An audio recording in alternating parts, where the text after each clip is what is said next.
Okay, guys, we are live! So for those listening at home, welcome to the Dungeon Musings YouTube channel. My name is Kevin Madison, and I'll be your friendly, GURPS master today, because today we were going to be carrying on with our ongoing Kingmaker campaign, but we had some folks who were found themselves unable to play today, and since we're, at the time of recording, nearing the end of summer, rather than carrying on with a shortened crew, we decided to try something different today, and then we'll be back in 2 weeks with the full thing. I can see I am already lagging in my camera. So, for those listening at home, we've been struggling with Roll20's cameras today, so I do apologize if the syncing is going to be off a bit. Oh, you know what, guys? We're also losing a ton of frames here already. Yeah, I'm going to have to switch over to the other camera, and we'll have to suffer through not seeing some folks, because this is just chewing up. At least I got to see our faces at the beginning. Yeah, we got to see the faces at the beginning. So while I'm making this switch over here, let me introduce you. So I guess let me talk about what we're going to be doing today. Oh, while this is reloading. So today, off to definitely a good start here. We are going to be playing an old favorite of mine, something that has come up as an option in a couple of let me mute myself in here. There we go. A couple of our charity sessions, and that is Steve Jackson Games' outstanding GURPS, the generic universal role-playing system. Let me drag myself over here. GURPS is a system that was it's one of the classics of the 80s. It has seen 4 editions thus far, and the rumors are that we're going to be seeing a new edition shortly. It kind of saw a quasi-5th edition. Not really, but there was a separate game published called Dungeon Fantasy that we're using some rules out of. And it hasn't. There's been some changes in the 4th edition in particular with respect to how you're costing certain stats, but the fundamentals of the gameplay have always remained the same. So it is a game also that I had not run in a very long time. The last time I ran this on an ongoing basis, we were talking before we went live, was about 13 years ago, in 2010-ish. So I'm going to be a little rusty. I'm going to have to look some stuff up as well, but. That's enough about me, enough about the game. Let me tell you, or introduce you to the folks who will be playing today. I'll go the order I've got you guys on the screen here, even though we may have lost some cameras. First up, we've got Jamie. Hey everybody, I'm Jamie. I'm going to be playing GURPS for the first time in many, many years tonight, and I'm excited. I'll be playing Tavius, who's I guess he's a roguish magic user. Nice. Next up is John. Hey everyone, I'm John, and I'm playing Wintry. He's a deep gnome, ranger-ish kind of character. Yeah. And I have played GURPS maybe 15 years ago one time. Nice. And last, but certainly not least, is James. All right, I'm James. I'm playing Egil Skallagrimsson, who's a dwarven battle priest, I think. Yes. Very nice. Now, everyone has started today with picking their characters about 10 minutes ago. Well, that's not true. A little bit longer ago. We were struggling with cameras, as I said before, so we have spent some time talking. But what we're going to do tonight is just jump in and play through a couple little scenarios and see how where the game takes us. So, I had mentioned before we went live that the rough idea for the setup. Oh, nice. Was going to be that these characters are all refugees, where they're in some. Well, actually, why don't we get right into the scrappiness of things, and we're going to say that your characters you were refugees. Oh no, hold on. We can do a brief scene. We're not so far behind that we can't start you off in town, as it were. I think I've got. An image I can use here too. Let's see here. Your camera does seem to be trying to join Jamie. It's just not cooperating. We've had him twice so far tonight, but just no joy right now. Let me get this duplicated here, guys. You can see me? I cannot. Can you see us, James? No, not at all. No, I can't see. I can't see you. I can't see John, and that's it. And I can see no signal from Jamie. So let's start off with. We're going to assume that you guys are in town now. GURPS. I mentioned before we went live. The task resolution in this game is always going to be 3d6, and unlike there are some ways that this game sort of it gets around some of the issues, not issues, but some of the things you see in other games. Like perception is not a skill in this; it's a stat. It's a stat that's derived from your intelligence. Where I think our adventure will start is with you guys in. Let me find a illustration of a town here. For those listening at home, this is going to be a bit of a rocky session tonight because I finished getting this ready just before we went live. So we have very little structure today. This is going to be kind of kicking the tires on an old favorite of mine. Let's see here. I'm just trying permutations of what I've named things in past. Ooh. You know what, guys? I think this will work for our village. There we go.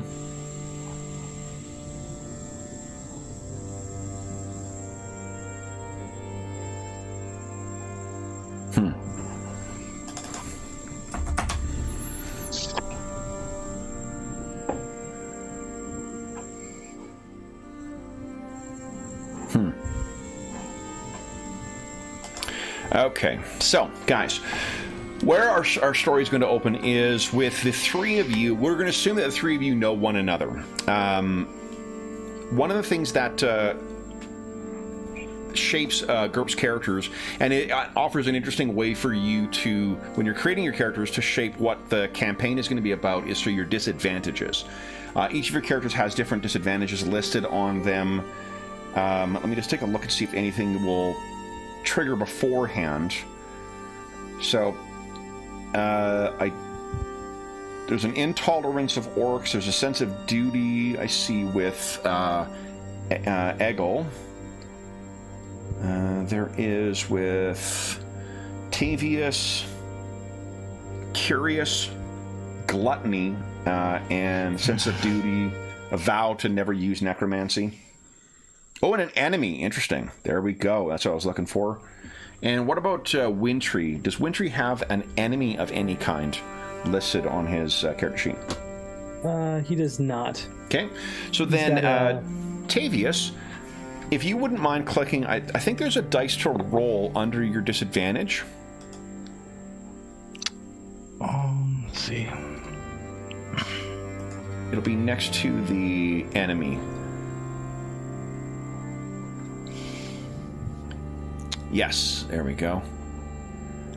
I'm sorry, which tab is that? Oh, I'm in the wrong thing here. It would be under... Oh, 1 second, I'm just going to... it'll be under... let's see here, Tavius. Traits. Traits.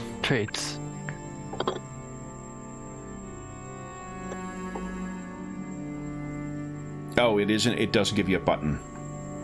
So would you give us a 3d6 roll, please? Sure.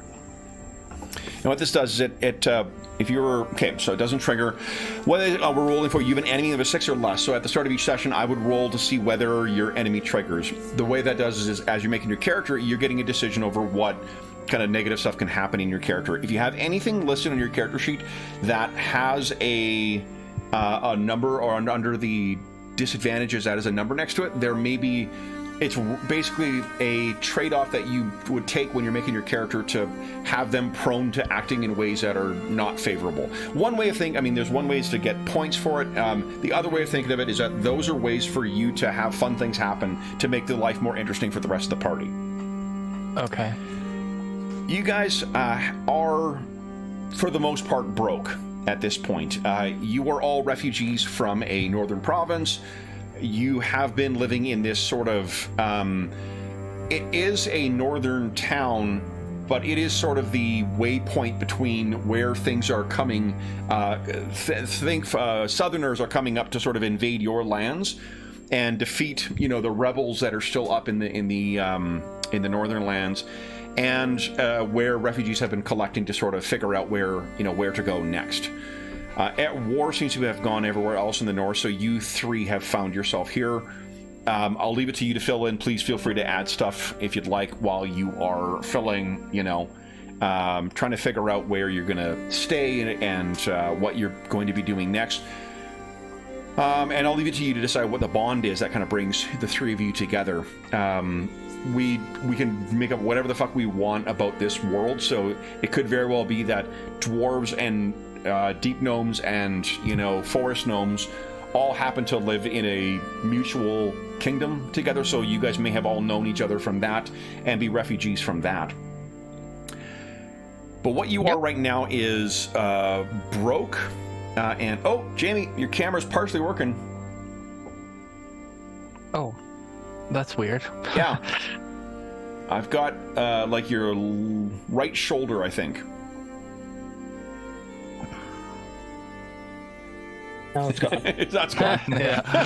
So much for that. So let's assume you guys have been here long enough to blow through whatever coins you have. You are broke, and you are basically, winter will be coming soon. The war for this part is winding down. You're just trying to find a place to sleep. As far as spells are concerned, let's see here. You have Eggle.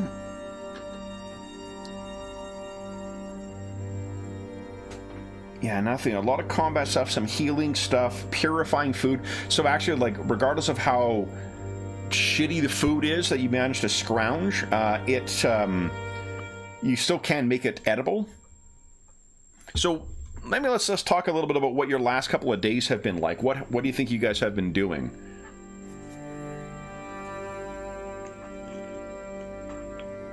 Probably finding ways to scrounge up money to pay our way for a place to stay that's warm and out of the weather.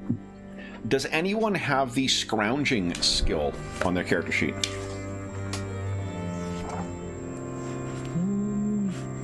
Like an actual scrounging skill? Yeah, it's a skill called scrounging. Oh, yeah. No. Yeah, I do. Okay. So why don't you give us a scrounging check, Tavius? Okay. Let's see how that's been going. Success. So one thing that we're going to notice here, it's the, I think it's called the margin of success in this game. MOS. Let me double check. And my thing here. Degree of success. So DOS, degree of success, degree of failure. That tells us your degree of success is by 2, because it's 2 under what you needed for your skill. So that comes into play, especially when you're doing contested rolls. You thus far have been able to, Tavius, you have been the one that everyone has kind of been relying on to get just enough to get you through the day. With 2 degrees of success, 2 degrees of success, I'll say that you've, for today at least, you've got enough to keep Edgel, Wintry, and yourself fed. But, that is going to be tough. Evening is coming. Where do you think you guys have been trying to...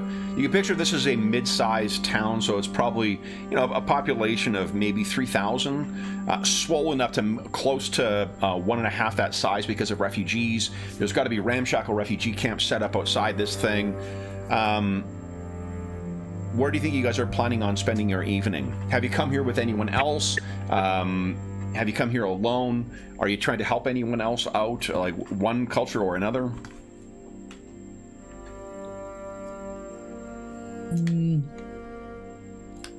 I was thinking maybe we would be looking for maybe an old stable or something that we could try to get some lodging at and probably looking out for others that we may recognize if we feel like there would be other refugees here that we would have known from other travels. So we might be thinking about keeping an eye out for that, but we're probably feeling also in a strange place a little bit. So Okay. Yeah. Yep. Anyone have the streetwise skill? Avius again has that. You can give us a streetwise check if you'd like. This is an information one. It'll tell you success again. So we know you have managed to tap into sort of what the illegal action is here. So that could tell you where is safe, where is not safe. If you need to meet up with anyone in the local kind of black market or whatnot, you can meet up with them there. Let's see here. Does anyone have area knowledge listed on their character sheet? No. No. No? Okay, so then what you guys can do, one of the things that, because it's a skill-based game, there is a defaulting that you guys can do if you don't have training in the skill. Does anyone have geography as a skill? Got navigation land, that's about it. No? Okay. So with what you can do then is, if you guys can give us an IQ roll at -4. This is what it defaults to. So this is just how much you know about this town. Look at that.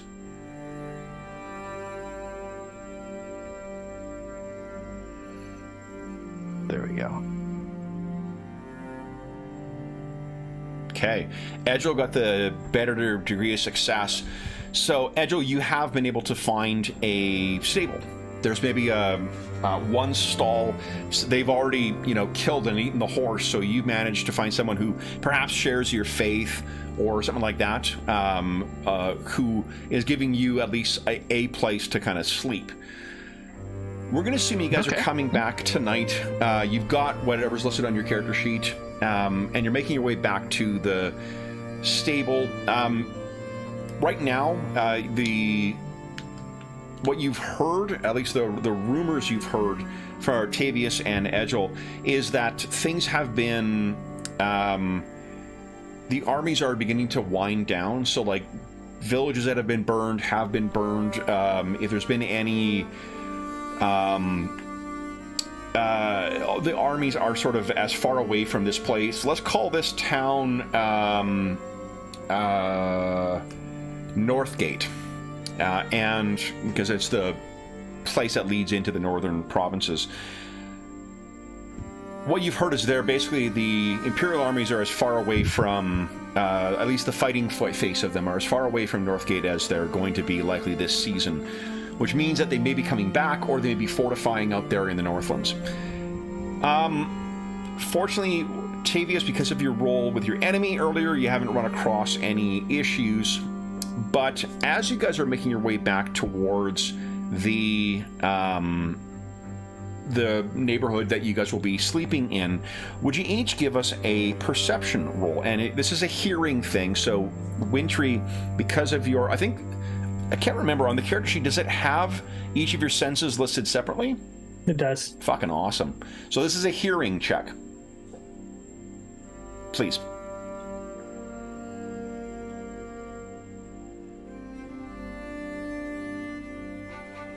Angel. Oh, there we go, Wintry. Nice. Wintry, 6 degrees of success. So you hear this first, and it's the sound... Not uncommon. You guys can picture you're walking along a kind of a crowded street.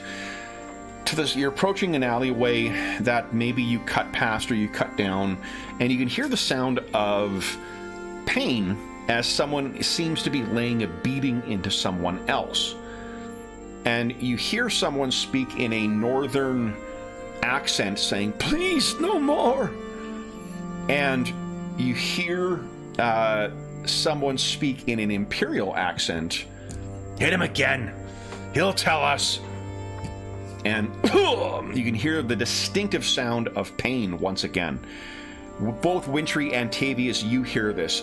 Edgel, you're maybe focusing on something else. Oh, one thing we're going to play with, guys, is it's not an optional rule, but I've seen it online as an optional rule, is giving everybody a level of luck. What this means, guys, is I think it's every hour, you have 3 re-rolls.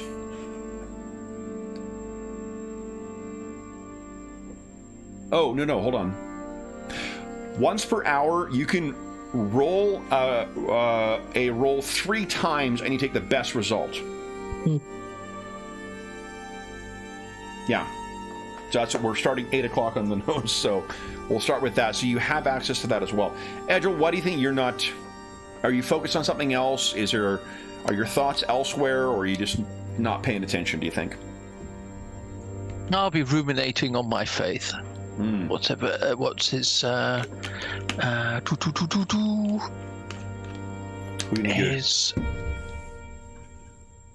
of the doctrine of the Silverbeard. Silverbeard, okay. Working through my head some particular obscure argument it's got to be on faith. A curious position you find yourself in, that you are a warrior faith of the North that is now sort of in retreat. Not in retreat, but at least like you yourself are well behind the lines. Yeah. But Tavius and Wintry, you hear this as you're walking up. What do you guys do? Fortunately, not only does Wintry have a quirk of being nosy, he's also got a disadvantage of being impulsive. So he wants to know what's going on. Okay. Are you taking any care to be unseen or anything like that? Heck yeah, being nosy and impulsive doesn't mean I'm not quiet and sneaky. Okay. So hold on here. Let me just grab. I'm also curious. Awesome. Okay, so let me grab some dice for myself here. This is going to be a contested roll. So we'll go in order. I mean, your speed is higher than anyone else, so we'll just go in order of initiative here. We'll assume that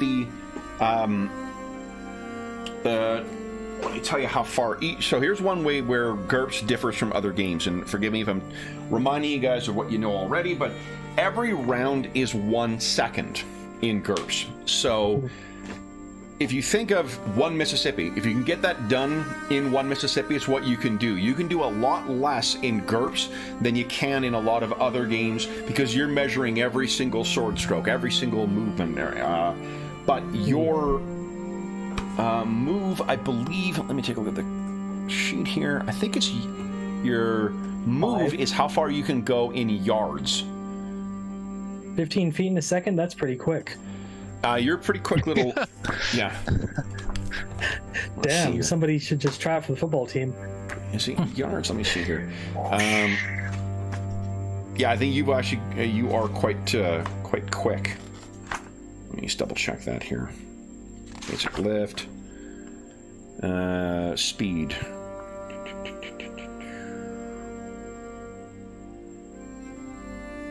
Basic move, here we go. Yards per second, yeah. Wow. Yep. Okay, so Wintry, you're up first, and we'll assume that this the entrance is like maybe 5 yards away. What would you like to do? Well, aside from elbowing my distracted dwarf friend in the ribs and pointing over there, I'm going to try to sneak towards the door. Well, no, that's what you're doing, remember? Mississippi. I'm going to elbow, point to the door. So one of the combat handouts I've got here, guys, is a choice of your actions. So it's called maneuvers. Oh, and it spreads to the 1 and 2. So there we go, and there you go. That tells you sort of what you can do with your movement and what other actions you can take in that round. Yeah, so I guess I'll be moving? Yeah. Okay. And then if you're going to try and remain hidden, too, why don't you give us a stealth roll? Absolutely. I'm going to have a penalty for these guys. Yeah. There's no way, unless you rolled terribly. No, that's great.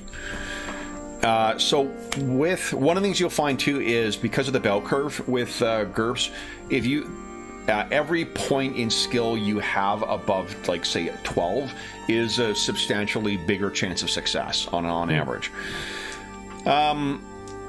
So, Wintry, you make your way over and you peek around the corner, and what you can see is there are two soldiers who are dressed in the kind of imperial garb, the breastplate, the helmet, and they are beating the shit out of what looks to be an old man, definitely a northerner, and from the kind of the regalia he has on him, you would think it's someone who may have had some station at some place in the north. Tavius, what are you doing? Tavius will also stealthily move forward towards the argument, the fracas, as you said. Yeah. Go ahead and give us a stealth check again, please. Beautiful. Neither of them notice you. You see the exact same thing. Agile, you notice that your two companions have just gone scampering over to an alley, and they both seem to be peering around one another into it. What do you do? Okay, well, I guess I will see that they're being surreptitious, so I'll try and do the same. Sure. Do you have stealth on your character sheet? Yeah. Oh, do you? Okay, not very good, but... Okay, so you failed by 1. The way that the rerolls work is as soon as you trigger it, that's when the countdown for the 1 hour begins. So if you want to make that, if you want to re-roll that, that's fine. You only failed by 1, so if I failed by more, then I would fail my perception checks.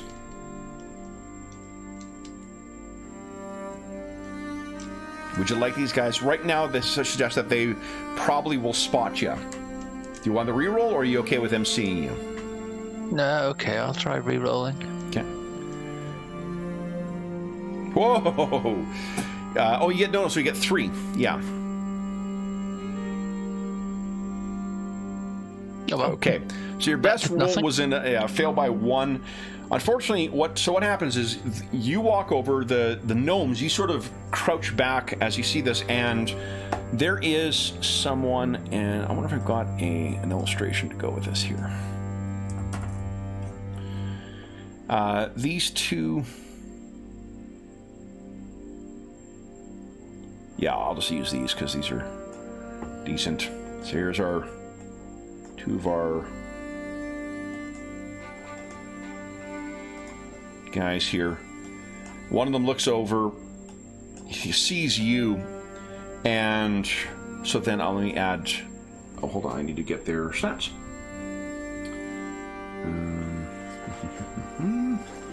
Go.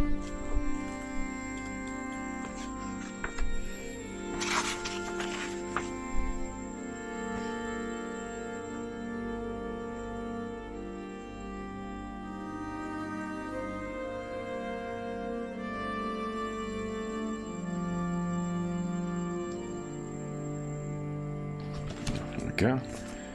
Let's use that. Okay, so add a turn for them.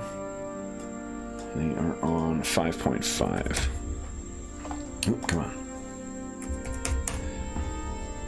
Alrighty. So then that will be right there. They look over and you can see, Elgin, whatever the sound of you moving over with your heavy armor and whatnot just clearly was bringing some attention.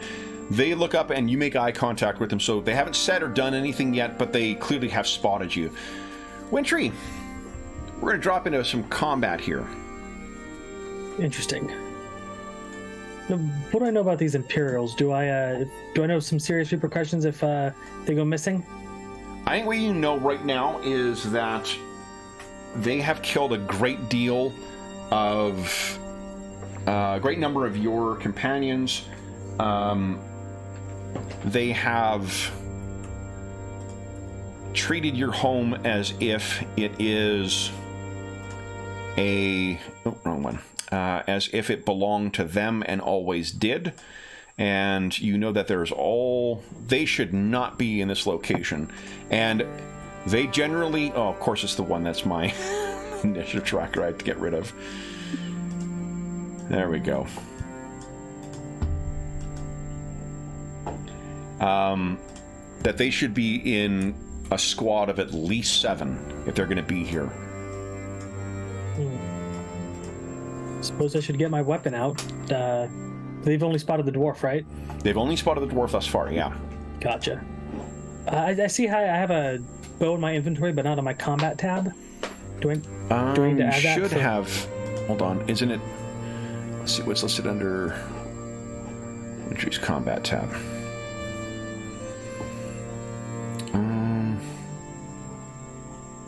Go to ranged. Oh, okay. I missed that. Okay. Yeah, no problem. So I'll get my bow out. I figure that takes at least a second. So you might take a look at your skills, see if you've got quick draw, or fast draw. I think it's called in this game. Under skills, I don't believe so. Don't believe so? Okay. Yeah, it's possible. No. Okay. So then, if you're just wanting to ready your bow is out. Tavius. Tavius would like to step back, and I'm still hidden, right? You are still hidden. Yeah. He'd like to try to fashion some sort of trap, whether it be something that could cause a pursuer to trip, or maybe using something that's in the so this is area. One of the ways where GURPS really differs from it's extremely simulationist. So like if you can think of what specifically that would be, then you could do that. But like in the 1 second per 1 second round, you got to think of like 1 second is trying to drag some stuff out, another second is getting stuff down. Like it will you can definitely try and do something like that, but it will take you quite some time. It's not like D&D where you can just slap out something to. So maybe then he would do an observation to see what he could use to create an obstacle. Okay, so you're like, are you thinking it's gonna be something that if they come out here they would trip over, or? Yeah. If they come to our area, not in between us, but if they would pursue us. Yeah. Yeah. So he'll do like observation there to see if he can spot something. Okay. I think it's scrounging actually. Scrounging? Okay. Yeah.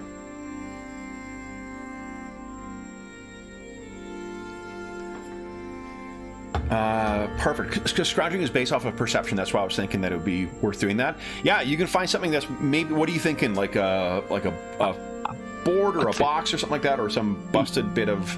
Yeah, I was thinking like maybe a broken down cart, or like a little wagon that's kind of broken down, sitting on the side. Not a big wagon, just something that's like a cart that people would push, or like a wheelbarrow kind of thing. Right. Yeah. So you could probably you've managed to spot that.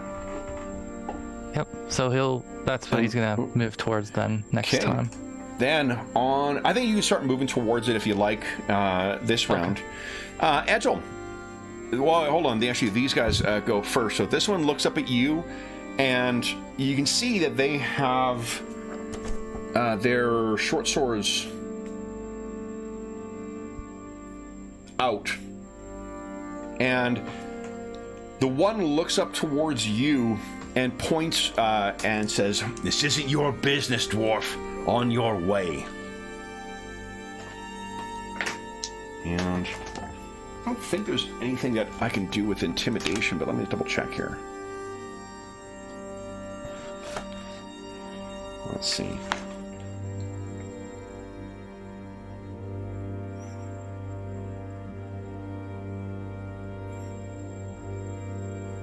Yeah, it's only for NPCs.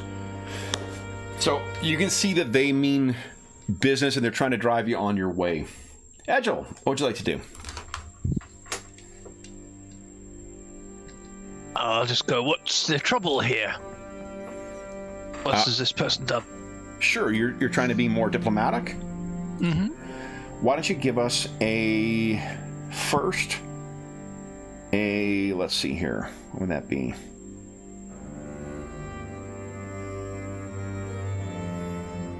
Yeah, you don't really have any skills in this. Let me see what... You'll be defaulting to something here. So let's see what it'll be.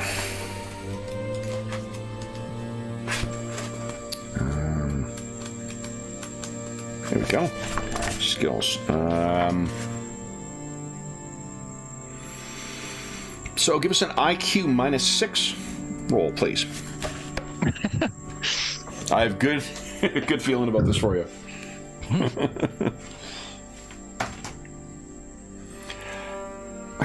So, it definitely comes out with a lot more malice than what you had intended. So give us a... Yeah, actually, I'm not even going to bother rolling with a 9. They are... you can see that the one is going to start making his way towards you. Wintry, what are you doing? You drew your bow? I believe... So it does take you a turn to knock an arrow, or a second. Oh, it does? Then I will start getting that ready to go. Okay, so you knocked an arrow. Tavius, are you moving over to your cart? Yeah, he's gonna grab the cart and just turn Remember, maybe 1 second. You're going over, so... you're laying your hands on the cart. There we go. Their turn. They are going to start moving. The one is moving over towards you, Edgel. He takes about... So he's halfway between you and where the man is, and points and says, "On your way, dwarf. This is not your business." And the other one is going to try and hit this old man once again. The old man is socked in the gut, and he doubles down. I think you see blood coming out of his mouth, Edgel. Edgel, what would you like to do?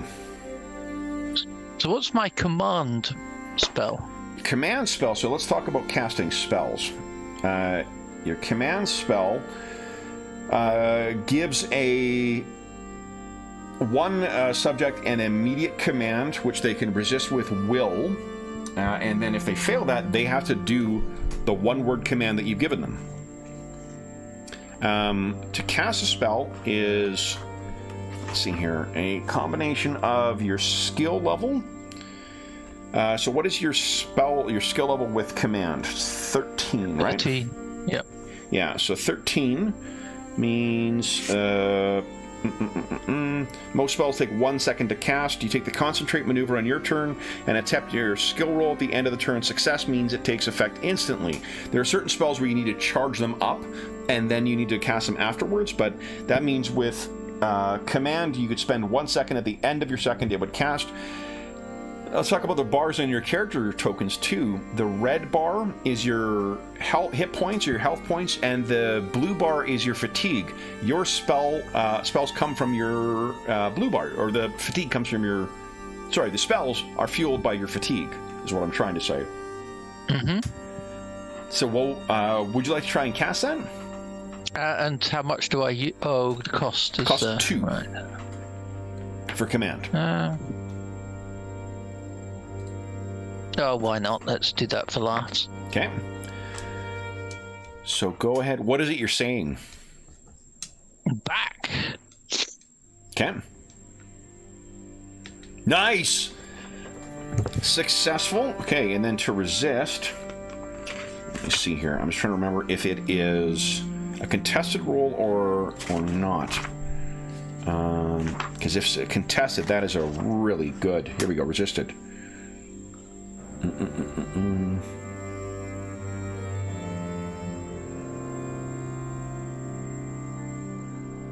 Yeah, so we take your margin of success, which is 5, and compare it to his will. So, and I'll roll his will. Oof, not great. Nope. So you can see, what do you think the magic of your spell manifesting is like?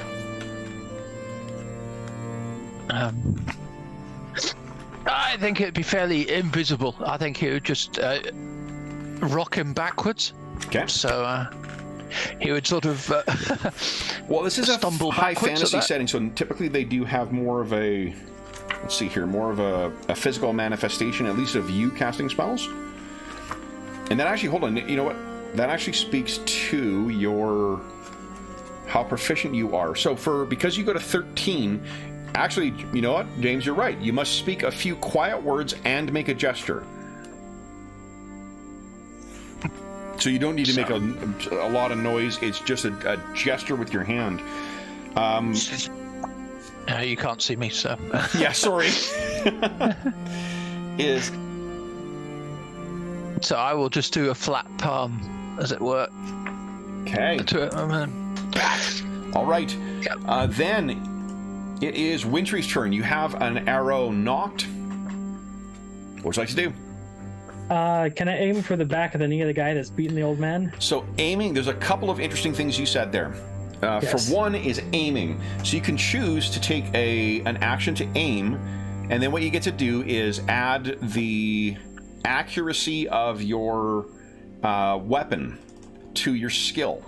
So what's the ACC of your what do you call it? 3. It is 3. 3. So that would add 3 to your skill. The reason that's important is because he is 5 yards away from you. Well, it depends if you're shooting the one that Egil is commanding or not. If you're commanding, shooting the one that is 5 yards away is a -2 to hit. Shooting the one that Egil is commanding is a -1 to hit. The guy that's beating the old man. The guy's beating the old man. Okay, so that's one thing is the range of it. If you're aiming, that gives you the accuracy thing, which is a good way to get past the called shot that you're trying to make. I'm trying to find the. But you saw my GM screen. I swore here. I saw aiming on here earlier, but now I can't find it. So if you are, what is it you're shooting for? The guy's knee, or lower leg. Yeah. Either leg is a -3 to hit. Okay. So if you're aiming this round, that's what you're doing, is you're lining up a shot. Tavius, you got the cart. You want to start moving back? Yes. Okay. Start moving it. So you're moving it back. Egil, on these things, what you see is the one that you were facing, there's a look of, like your dwarven command has registered in his ears, and he fully moves back. He moves back and past where the guy who was beating up the other guy. That guy is going to make a perception check to find out what the fuck is... No, he's too busy. He hits the old man, or is going to try to. Yeah, socks the old man once again. You think you can hear a crunch. Oof. But he seems oblivious to what's going on. Egil, you're up next. What are you doing? Oh, and yeah, you got your fatigue down. Perfect. What are you doing, Egil? I will pull out my axes, I guess, in 1 second. I guess it'll be one at a time. Do you have fast draw? Let me check, but I don't think so. I can't remember who had it and who did not. No. No, okay. So one heavy axe is out. Then it is, and I think you can step. You can always, with most actions, you can also move 1 yard if you'd like to. Yeah. So yeah, I'll probably move 1 yard back. Oh, so you're moving back? Okay. So 6 away, then it is Wintry. You've lined up the shot. I'm going to go for his knee. So, okay. So he -2 as a net to try and hit his knee. As a net? Okay. Because you got +3 from your accuracy, -3 for the called shot, -2 for the range. Okay. And dice. You should be able to click on the weapon. Mm-hmm. Let's see here. Come on. Oh, nice. Go ahead and roll damage. Where is the damage? I think it's the little dice, the red dice. Oh, there it is. Okay. Yeah. Fucking impale. Oh, and it has the stats for impaling. That's incredible. All right, so because he hit in the knee, it's not going to do extra. Well, you were shooting for. Yeah, his knee. So his knee, yeah. He's not going to have any armor.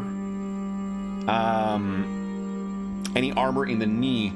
So that is. You take 3 as your base, you subtract the armor, and then you multiply it based on whatever the target is. When it's flush, impaling does ×2 damage. So that's 6 damage to his knee. which means How he's appropriate. going to be suffering a -4 on all of his actions next round because of his stun. And I'm going to refresh my memory. I don't think it's quite a major wound, and that matters because... Oh, hi, Anna. Yeah, major wound needs to be half of his hit points, and then there's a chance of knockdown and stun. But yeah, he is really... is screaming in pain from this arrow sticking out of his knee. What you get for picking on the weak? Seriously. Tavius, what are you doing? You're back with the cart? Yeah, I think at the yelling, at the sound of the yelling, that instead of trying to put the cart at the end of the row, I'll actually just push it towards the guard. Okay. So the are you running forward with it? Yeah. Mm-hmm. Sure. Mm-hmm. Okay. So give us a. Well, I think you'll just be able to go scampering up. Is it towards the guy who got shot in the knee or the other guy? The other. What's your total move? It'd be just your move stat. Let's see. Should be in the general page, general tab.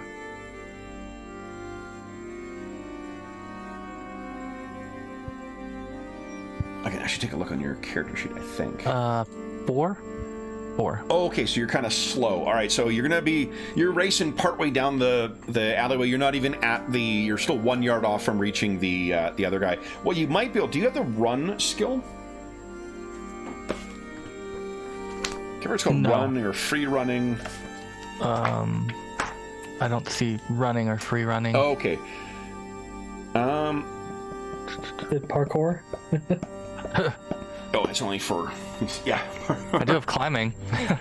That is not helpful here. All right, so you're racing forward with this. All right. Then it is their turn once again. So the guy who's shot is... he looks up and sees you, Wintry, and... let me see here. Here we go. Yeah, he's not crippled yet. But. You know what? Hold on. Because. Let me do one thing. I was using stats of something else. They have way more health than what the average person should have. They should have. The average hit points for most folks is going to be 10. To give you a feel of what the game is actually like, let me treat them as if they were... Right, so let's say that was a major wound. Because I realized I was using Hobgoblin stats, and Hobgoblin have like a shit ton of hit points. Way more than they should. So, John, that is a major wound, which means he needs to make a check to avoid falling prone. And that's a health roll. He's at -4 because of stun. He drops down to the ground, so he is prone. And then... Oof. A single injury that exceeds half of his hit points to his leg cripples that limb, so he's not getting up again. Fuck. There we go. All right, so he's screaming and trying to figure out what the fuck happened to him. The other guy sees this. I'm going to make a will save for him to see if he's sticking around or if he's running. He is sticking around, actually. So then he's going to... He already has his weapon out. He's going to start moving towards you, Tavius, and is going to try and get past your wagon. So let's make this a... Let's see here. Do you have a skill that you think would apply here? If not, we'll just make it a contested dexterity check. Well, I personally have an escape skill, but so maybe I'm trying to block him. Yeah, I buy that. So go ahead and give us a roll on escape. I'm rolling his dexterity. I got a margin of success of 1. Oh, do you want to trigger your rerolls? Yes, I think so. So Yep, 3, so then right? Okay. Just mark All right. at 9:30 or whatever, an hour from now, your time is when you're going to get it back. Okay. So go ahead and roll 3 more times. Come on. There you go. Well, roll 1 more time. You might be able to roll even better. No, so 5 degrees of success beats his 1 degree of success. So he's not able. You're sort of like moving this cart back and forth. He can't get past it. Nice. Agile, what are you doing? Right, the second act's out. Second axe is out. Wintry, what are you doing? I'm knocking another arrow. Okay. Tavius, you're blocking this guy's way. What are you doing? Can I push it into him? Try to knock him with it? Yeah, absolutely. Okay. Why don't you give us a... this is an improvised weapon, and it's kind of clumsy, so why don't you give us a dexterity at -3. Okay. And he will have a defense against us, but we don't have to roll that until I see if he hit. No. Okay. So, but I mean, the cart, all it means is you're not able to get it in a way that's going to hurt him all that much. Yeah. All right, then it is their turn. The other guy has recovered from his shock, so he's going to try and pull himself up to his feet, or to his knees, I guess, and start dragging himself away. So he's moving prone, screaming. The other guy is going to try and I think I need to lunge to try and get over to get you.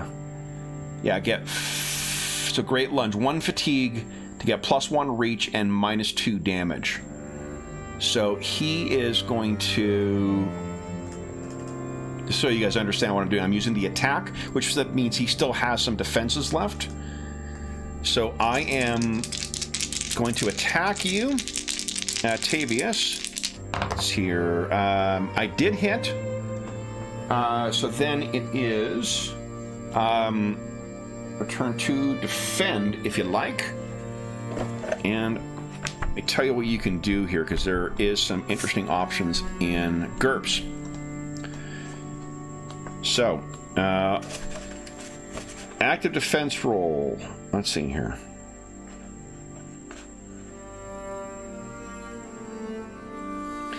You make your roll. This is one of the ones where the margin of success is not compared. So long as you get a success, typically your defenses are lower than your attacks, so your chances of succeeding are not as good. I'm assuming you attacked, which means you can either dodge, block, or parry. But to parry, you need a weapon out, which I don't think you have. You could use your hand, but that'll end poorly for you in GURPS. You can block if you have a shield, a cloak, or similar large object.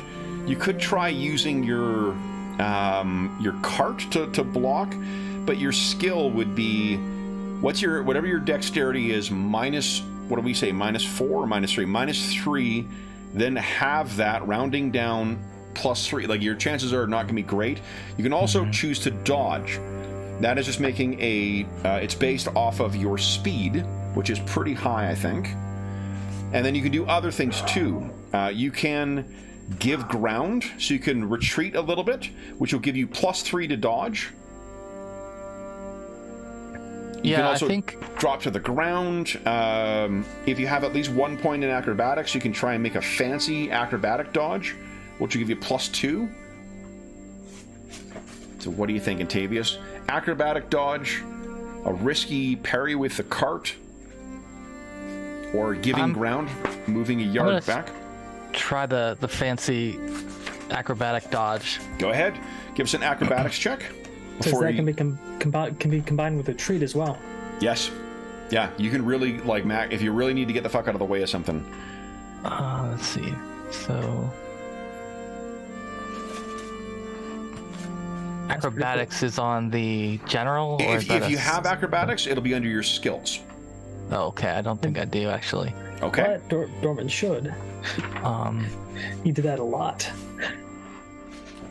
Yeah, I don't think this version has it. Okay, Let's so see. what could I do then? What you can do is you can choose to back up by 1 yard and get +3 to your dodge. That's Okay. retreating. You can also choose to throw yourself to the ground, which gives you, let's see here. Oh, that's a Also sacrificial dodge. +3. Yeah, dropping gives you +3, but if you haven't retreated yet, it's best to try that first. Yeah, I think retreat. Okay. So go ahead and give us a dodge roll at +3. And don't put the plus sign in. Okay. And is dodge also a skill? No, dodge will be on the under defenses. On your combat tab, there's melee, ranged, and defenses. Got it. Okay. Oh, it's got dodge and retreat versus melee on there. Oh, sweet. Yeah, I remember the There we characters go. being quite good. I've never used them, but Yeah, I'm just getting my bearings on that, but yeah, it looks like it's working. So, dodge and retreat? Okay. yep. You shouldn't need to put any modifiers then if it's got that prompted already. Okay. No, On the nose. just barely. So this guy swings this thing or stabs this thing at you, and you're able to get out of the way just in time. Agile, both of your axes are out now. This guy is probably 2 yards away from you, and he has just tried to skewer Tavius. What are you doing? I'll move towards him. 2 yards. That'll take me around to get there, right? You can't, or what you can do is, well, a couple options. You can all-out attack, which means you can move half your move and then choose one of the melee options under there. You can also choose to move and attack, which gives you a -4 to your skill. Hello? And the adjusted skill. Jonathan, did Amanda call you? Yes. Okay. What do you call it? Move and attack. You move your Okay, full I'll do the move. move. Oh. I guess I'll do that all-out attack since it's sort of in range. Yeah, and then and I'll do 2 attacks with what my that means 2 is you're not going to have axes. any defenses then. Oh, let's give it a shot anyway. Okay, so that's enough for you to race up. So then, make 2 attacks against the same foe. Go right ahead. Because he'll have to turn around to attack me, right? He will, yeah. Okay. Well, you're sort of all So- facing. He's facing the same direction as Tavius. But go ahead and give your attack with your first axe. So there's all sorts of 2-axe skills and everything like. Do I just ignore that? So you have an ability that allows you to attack with both axes as one. So use the 2 if you want to, as one of your attacks, try and strike with both of them. You go ahead and click on one of the 2-axe ones, because it should be a lower skill than the other. Yeah, because I'm much better off with the single. Yep. Oh, okay. Then It I'll just means do you one get, attack. you get like 4 attacks on it, and it means that he needs to try and defend against each of them. Oh, I get 4 attacks. That would effectively be 4 attacks at that point. Where, yeah, okay. Yeah. Okay, I'll do them one by one because otherwise my chance is too low. Okay. So go ahead for your first one. Yeah! And you're throwing caution to the wind with this. That is a solid hit. Let me make a... Okay, so he does get 1 parry. But his parry is not great. He failed to parry, so go ahead and roll damage. Oh, well, hold on. Roll first. Hit location, I think, is 3d6. Yeah. Because you weren't aiming for anywhere in particular. There must be a way of toggling hit location on this as well. I'll bet you. Not seeing an option for hit location. So just give us a 3d6 roll. And I'll tell you where this first hit lands. 9. Torso. Okay. So then go ahead and roll your damage. All right, 6 cutting. So swoof. And because this guy would be wearing his, let's see here, scale. Let's see how much protection that is.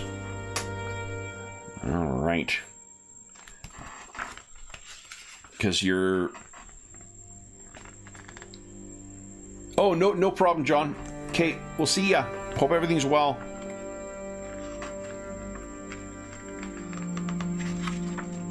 All right. I'm trying to find where... I'm in the wrong book. Here we go. Okay.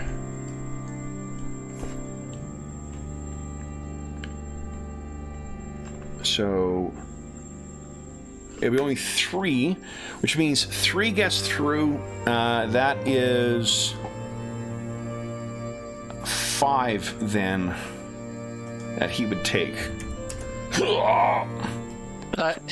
So 6 less 3 is 3, and then we multiply it. Oh, it'll be 4. It'll be 4 because it's we then multiply because it's cutting damage.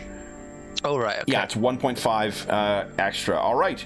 So you hit him. There's a spray of blood from where your axe goes into his chest. He's now going to be suffering shock, and I believe I'm going to make sure shock applies to defenses because I can't remember offhand. Shock. Not active defenses. Okay. Yep, so go ahead with your second attack. Yeah, move the entry down here. Solid hit again, yeah. Now, just trying to remember how many... Let's see here. Active defense, a deliberate attack.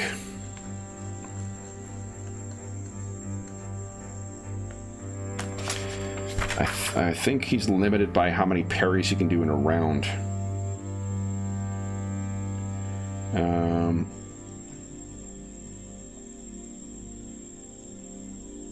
Yeah, attempts to parry with that weapon afterwards are -4 per parry after the first.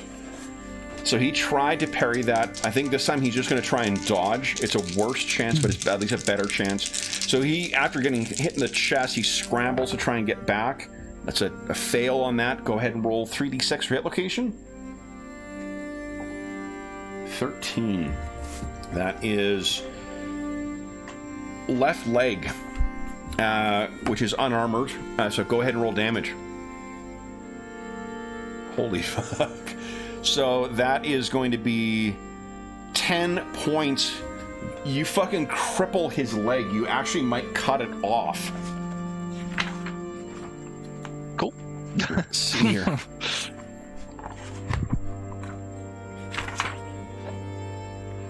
Let's see here. If an injury to a body part before applying the above limit was at least twice what was needed to cripple it, it's not only crippled, it's destroyed. Yeah, you cut his leg off. So, swaff, swaff. He hits the ground screaming. So you have taken them out of the fight. Between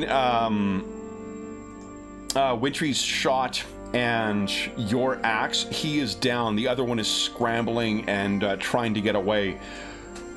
We don't need to stay in combat rounds any longer because you guys have taken him out of the fight. I actually need to make a check, see if he's still conscious. He is not. He is passed out and is bleeding to death. What happens next, guys? I will try my stop bleeding spell. Oh, on him? Mm-hmm. Okay. So go ahead and cast Stop Bleeding. Ugh. Oh, not by much, though. So you lose 1 energy. Yeah, maybe your, what do you call it? Your adrenaline is just pumping too much. So you lose 1 fatigue for that effort. You can try again. Tavius, you can also do something as well if you'd like. I think Tavius will try to pull one of the bodies in towards the door. Okay. Towards which door? Like just so one of the doorways in the alleyway? Yeah, well, if there was, were they inside of a doorway when they Alleyway. Or alleyway? Okay. Then putting the body maybe near a doorway or somewhere that it's more hidden. Okay. Well, the other guy is still trying to drag himself away. He's been shot in the knee, so he's not able to walk, but he's crawling himself away, leading a trail of blood behind him. Oh. Well, then I think he would be the one that I would try to disable in terms of making sure I can stop him from going any further. Grab him. So if you want to, like, you're trying to grab him, or are you trying to knock him out, or are you trying to kill him? I think knockout would be appropriate here. Okay. So that is trickier. You don't have any knockout spell or anything like that, do you?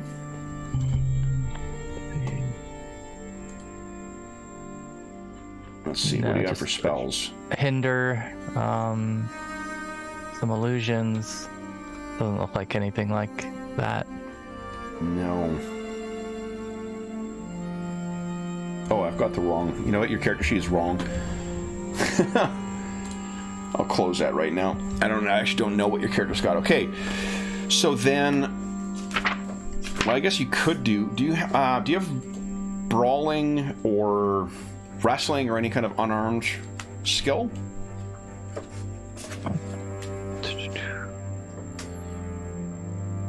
No. Mm-mm. Okay, so you're not great at this. It would just be a contested strength roll then. Okay. To try and get this, and then for Eggle, I'm just checking to see what your exploits or how can I put spells. Here we go. I'm trying to see. Hey, that's pretty good.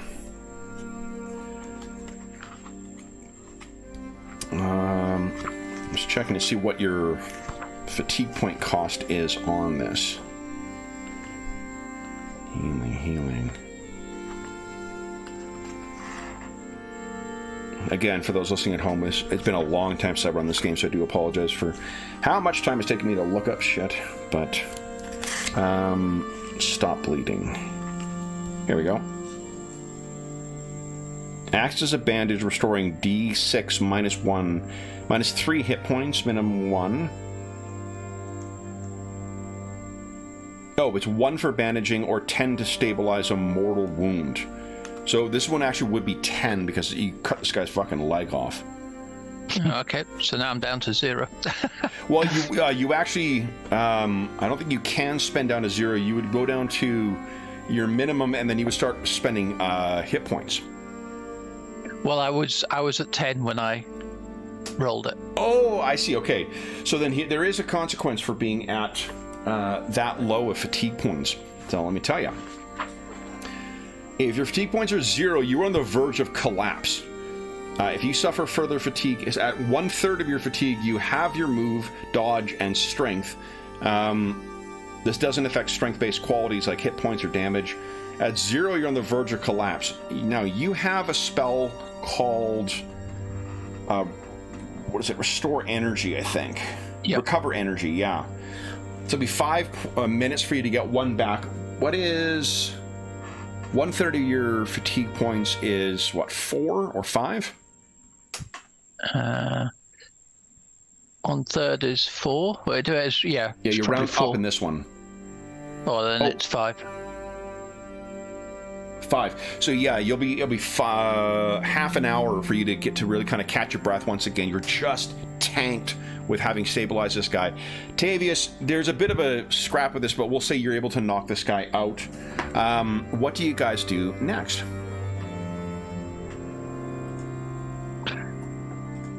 You look over, Edgel. Both of them are now unconscious. That guy who was beaten up, it seems that he was caught with the blade at some point because there is a spreading pool of blood underneath him as well. And it looks like he's trying to mouth something.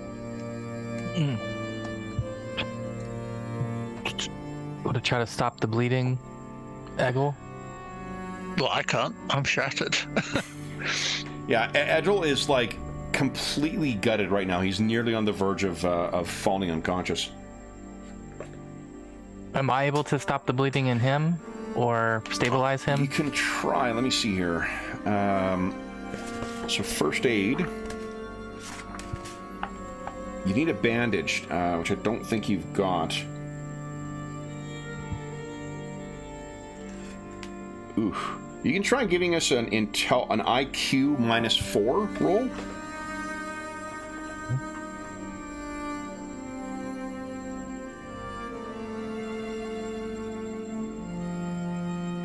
Give you a second -4. Nice. So you're stabilizing this guy enough, and he managed to sputter out as he is trying to hold on. He sputters out Helgenhold, the treasure in the crypt. And you're aware that Helgenhold is a a town to the north. It's about 2 days travel from here, one of the earlier places that was hit. And Helgenhold, yeah, that's what he mentions. The crypt and the treasure. And then he passes on. Elgin, we can assume that you're back up to 5 fatigue points after a little bit of time. This man has passed on. The 2 Imperial soldiers have stabilized, and nobody is paying any heed to whatever's going on in the alleyway. Anyone who does bother to take a moment to look down will see you guys in there with a pile of blood and a Imperial soldier missing the leg.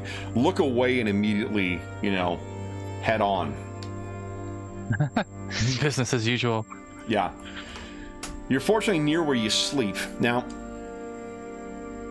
what you guys would know... Oh, does Tavius have greed as a... Oh, as a disadvantage? Let's see. No, he has gluttony. Ah, okay, it's not.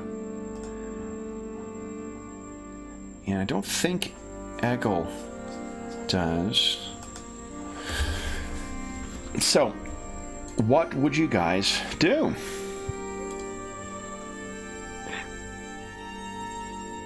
I guess a search of the old man first, if there's anything on him of interest. Yeah, if you root through the pockets, there is a what looks to be like a rough drawn. It's a layout of some, northern town. Okay. Oh, great. And there's a marking of it on that there is a house near a longhouse that seems to have an X marked on it.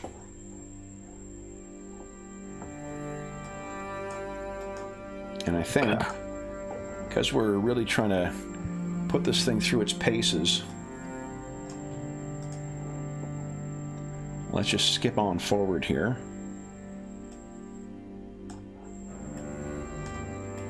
And assume that you guys are heading out to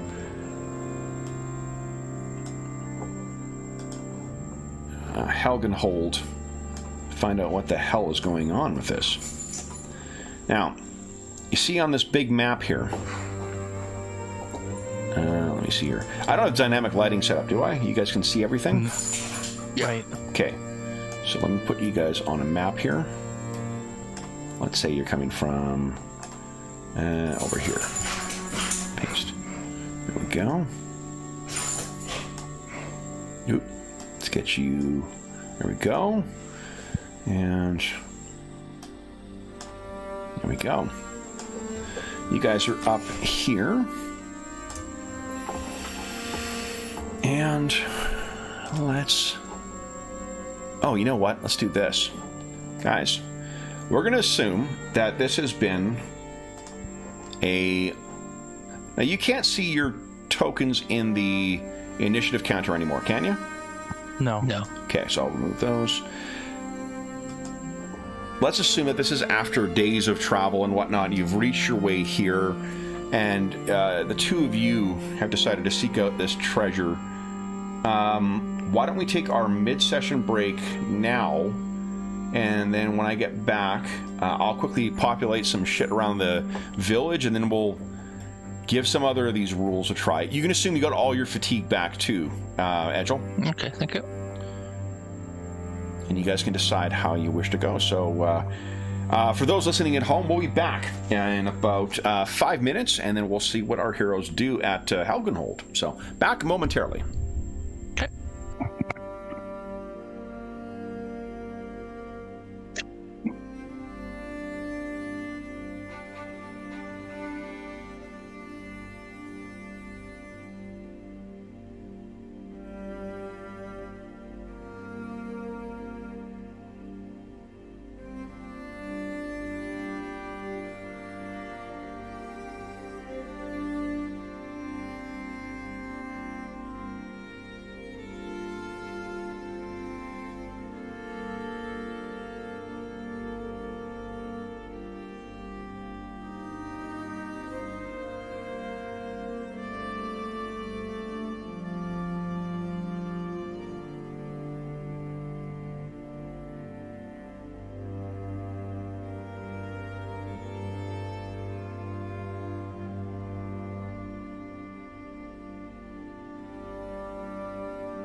Okay.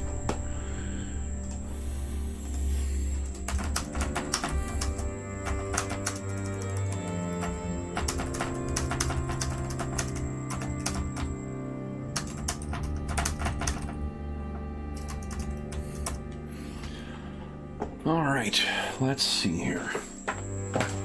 Let's see.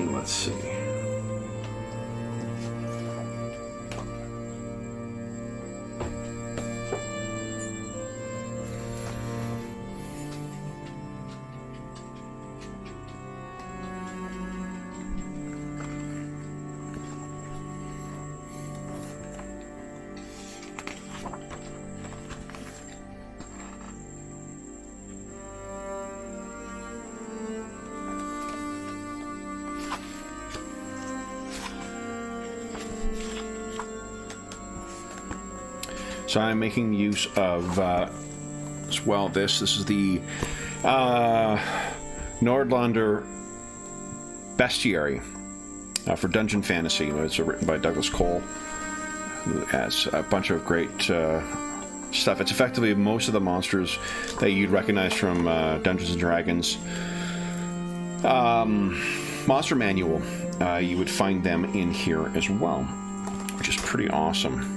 Because the one in the core book for core set for Dungeon Fantasy is not quite as good. Okay. All right, get these guys over here, and let's see what I can find here. Do I have a bandit? Oh, I do. Oh, I do. Lots of bandits. Don't have any. Yeah, let's use that fella.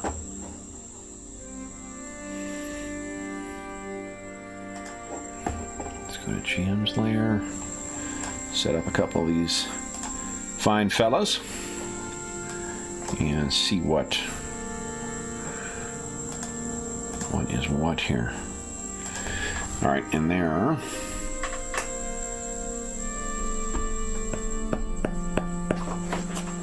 Hit points are, there we go.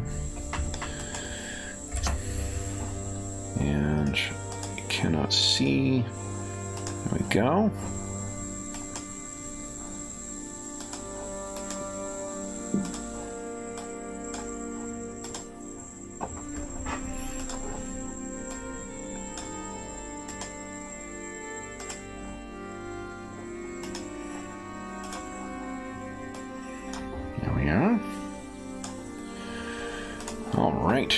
And I'll add our stalwart heroes to the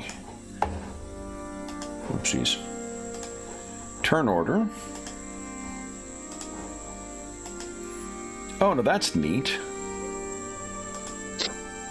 So that's cool. There's... Okay, I'm back. Okay, so there's a neat new feature. If you right-click on a token, one of the options is to open the character. I don't think that was there before. Oh, no. Okay. Yeah, so that's pretty cool. Anyway, I'm just adding you guys back in here to have your have you in the initiative tracker here. Your speed is your speed a 5, like flat 5. Eggle. My speed is, let's see, general, I guess. Yeah, I'll be on the general tab. And speed 5. 5. Yeah. Okay, yeah, great. Okay, and then I'll double check Tavius's. I'll add that in. Oh, sorry, you back, Jamie? Yeah, I'm back. Okay, great. All right. So, let's talk about what it would have been like to get here as well, because that'll help inform. I also realize, guys, that I've got this Nordlander bestiary that I backed on Kickstarter, I don't know when, like a couple years back, and it's basically got most of the monsters from the D&D bestiary or monster manual converted over for Dungeon Fantasy, so you can use it with GURPS too. If I'd looked in there, I would have been able to find rules for guard and stuff like that, rather than trying to fumble together some. So it is a great thing. Okay, so guys, tell us how you think you would approach reaching this town. You would have been passing through, you know, the signs. The Nordlands have been under attack for, God, 6 months by this point. So you're seeing the after. If you picture kind of like what life would have been like in the time after the 30 Years' War, that's sort of what you'd be passing through, like devastated villages, you know, hard scrabble survivors, the, you know, bandits, and then also all the supernatural stuff that would be coming from a fantasy setting as well. How do you think you would have approached this place? Carefully, I guess. Keeping an eye out, keeping out of sight. Okay. We'll assume this place is in a bit of a valley or a lowland between two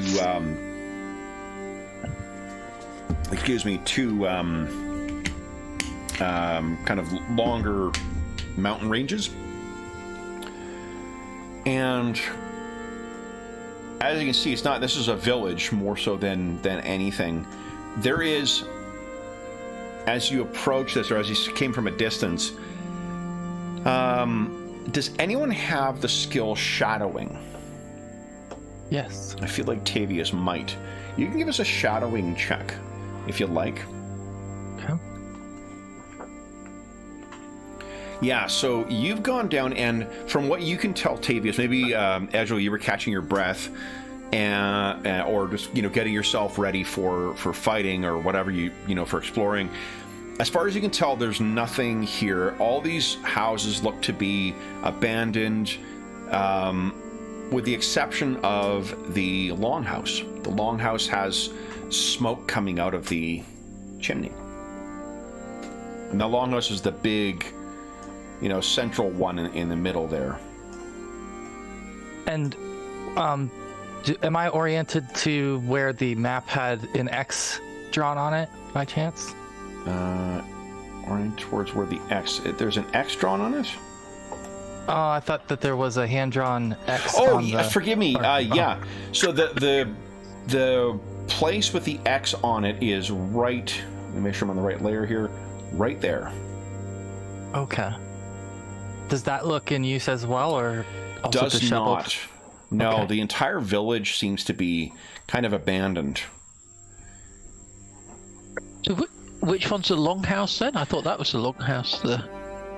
Yeah, the longhouse is this one right over here. But what he was asking, it was a house near or adjacent to the longhouse that was marked. Oh, right. Sorry, I missed your arrow. Oh, okay. It's that little one. Okay, gotcha.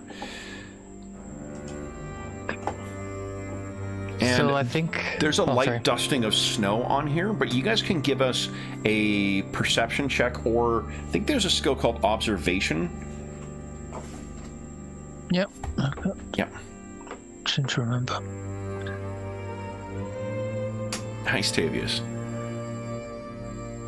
So, Edgel, nothing stands out to you, but Tavius, there are a couple of places where the piles of snow that are near the buildings, they are long enough to and have the same kind of volume of what fallen bodies would have.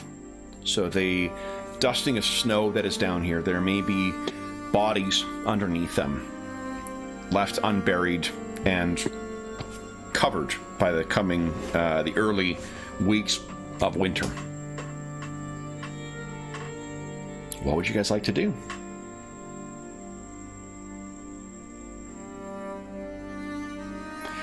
You actually rolled well enough, Tavius. I'll tell you, there are footprints around here as well. Not a lot, and there's only really footprints. They seem to have gone from the longhouse here and near the entrance down at the southern end, and then back up around the side, and then into this building here to the north of it. The building where the X is on your map, nothing has gone there as of yet. Okay. I feel like then maybe moving south to try to get ourselves in a position that we have better sight line might be a good move, depending on what we see, or how many bodies obstruct us. Yeah. Edgel, what is your move? 5. 5. Okay, so you'll be a little faster. So yeah, you guys go ahead and position yourself further south as far wherever you like. Okay.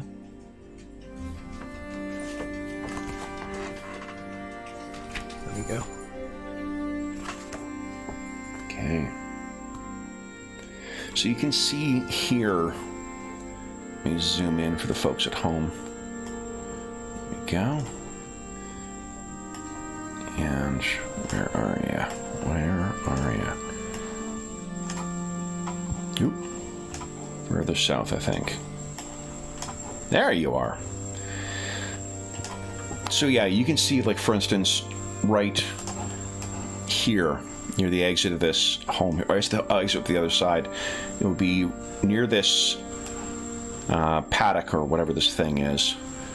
There does seem to be a pile of snow there, and then right near where this cart. Oh, it wouldn't be a cart. That looks like it's a snow-covered workstation. Someone set up 2 sawhorses and then another board in there.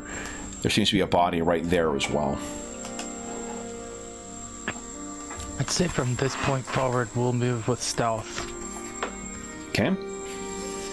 And what do you think, Eggle?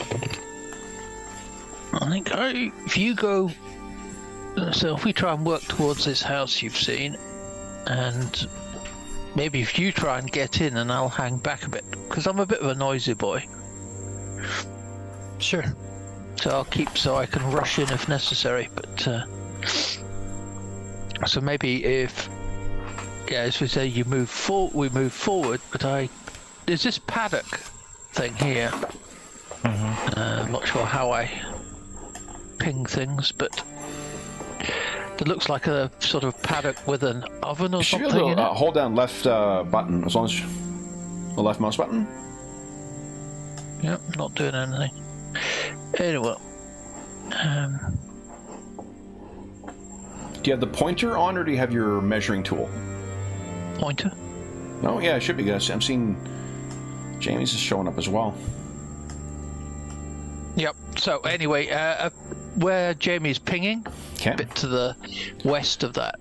Okay. Yep. So we'll go round per round now, guys. Why don't you, Tavius, go ahead and move yourself 4. 4. Okay. Okay. Let me check something.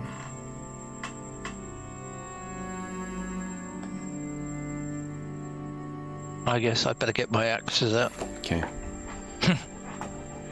Yeah, you guys can assume that you have whatever you want to have in your hand ready. Tavius, you need to make gestures in order to cast your spells, but 1 free hand is sufficient. Okay. So Tavius and then Edgel. Hey, your ping works. Okay, so you can move 5. All right, so you guys get to there, and then there is a disturbance in the snow.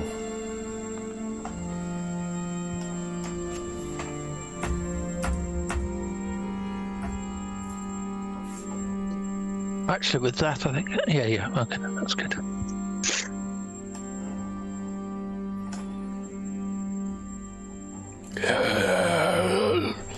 Something is pulling itself up. Now, let's see.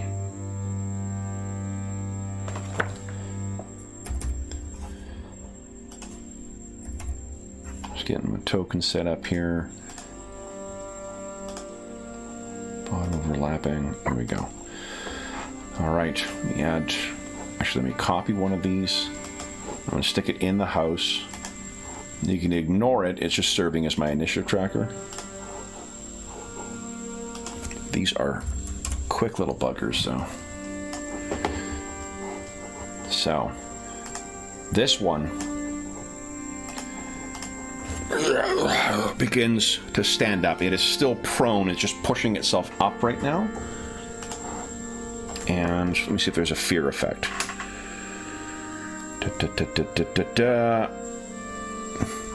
I think they're... Yeah, let's live a little. So, Edgel and Tavius, would you each give us a will save, or a will check, not save? It'll be either under defenses, under the combat tab, or the first page. The general tab. Don't I have something for being resistant to that? You have resistance to pain. Oh, pain. Yeah, high pain threshold is that penalty that the others were taking from the pain. You don't ever take that. So it's fright that we've got, right? Yes, yeah. So if you have anything like fearless or whatnot, or nerves of steel, I think it might be called. Excellent. Yeah. Oh yeah, there's a fright check. Awesome. Okay, so then that is no problem. This is just, you know, it clearly isn't the first time you've seen something rising from the dead. Tavius, you're up next. What are you doing? Tavius will... He will move towards it to attack. So Okay, he's so gonna then looking at your options here, you could do a step is 1 square, so it's 1 yard. So you could do an all-out attack, but that would mean you would not have any defenses, but you could move half of your move and make your options. It's under, let's see here, all-out attack is, yeah, on that first one, combat hand at 1. Determined attack, which is at +4, double attack, feint, strong attack.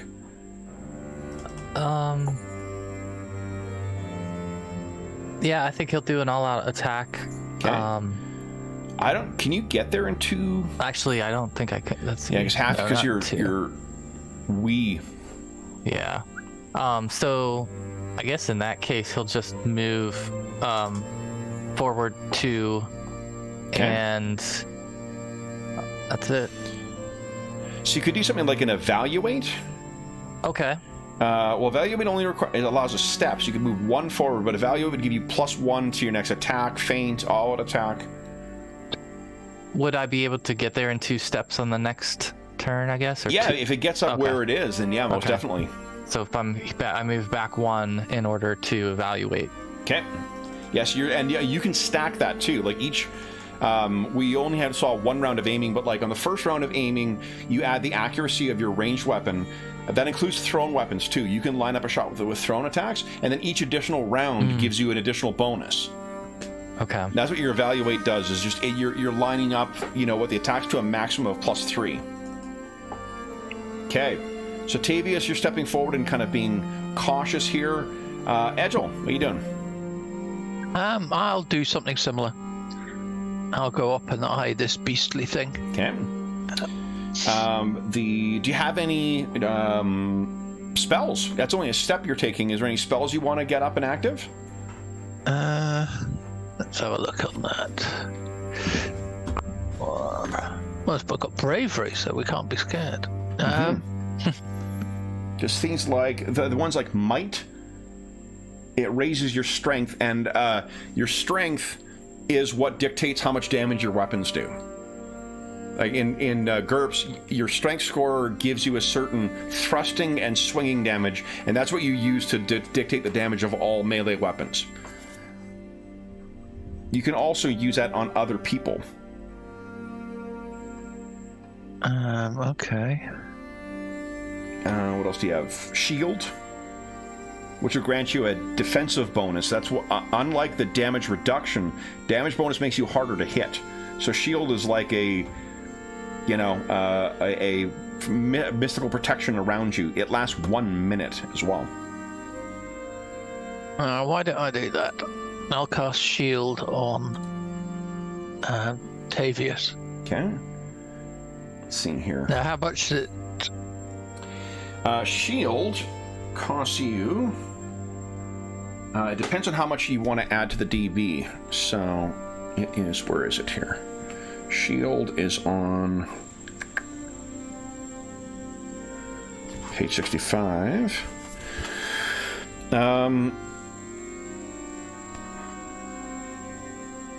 So the cost is twice the DB given to the subject to a maximum of 4. And then after that exhausts or finishes, you can spend half that to maintain it for another minute.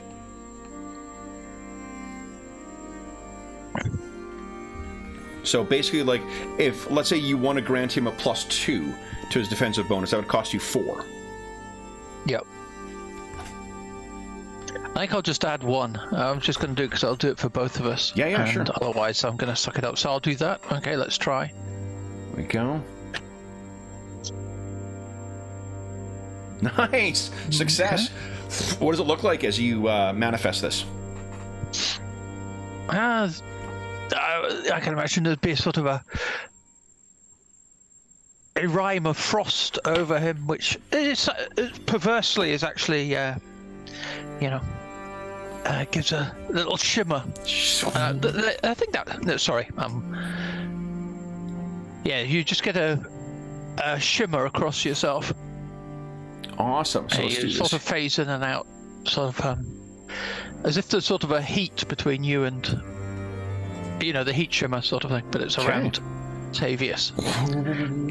All right, and Tavius, you've seen this in action before. You have now +1 to your defensive bonus. So it'll be like any dodge, any active defense you make, you get +1 to it.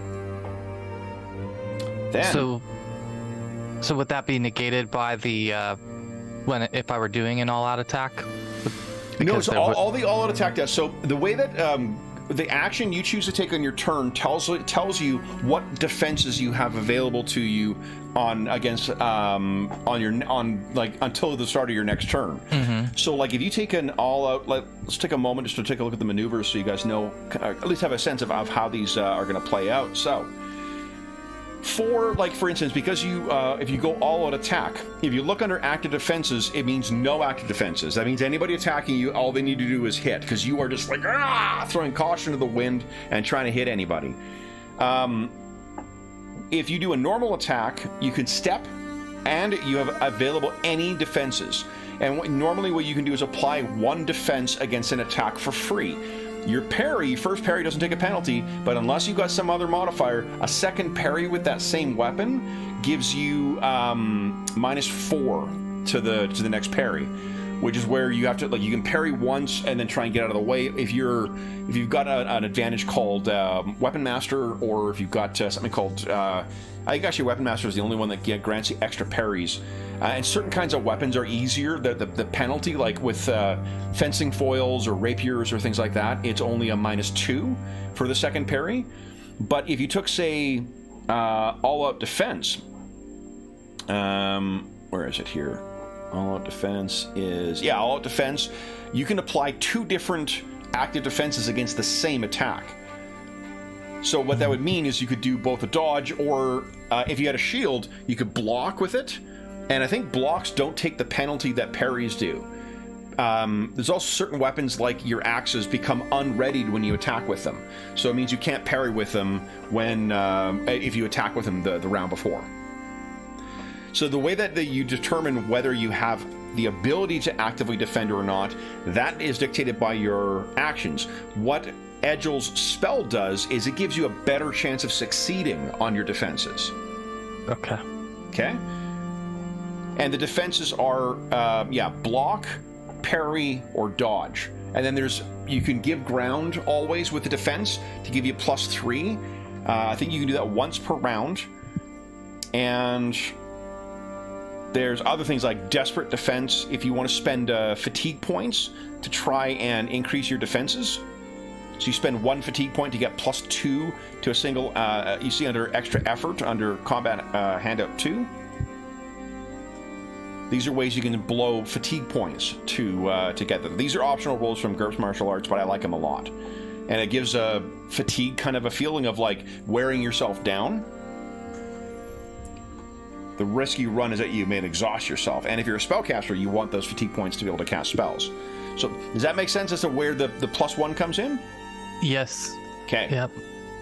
All right, then this thing is going to stand up from prone. Yeah, it's up now. Tavius, what are you doing? Well, I think that Tavius will go for a committed attack. Nice. And single attack, right? Yeah, so you're taking 2 steps. It'll give you a -2 to hit. Oh, and if you're doing a determined attack, you step 2 forward, and then you can go. Okay. Okay. And let's see.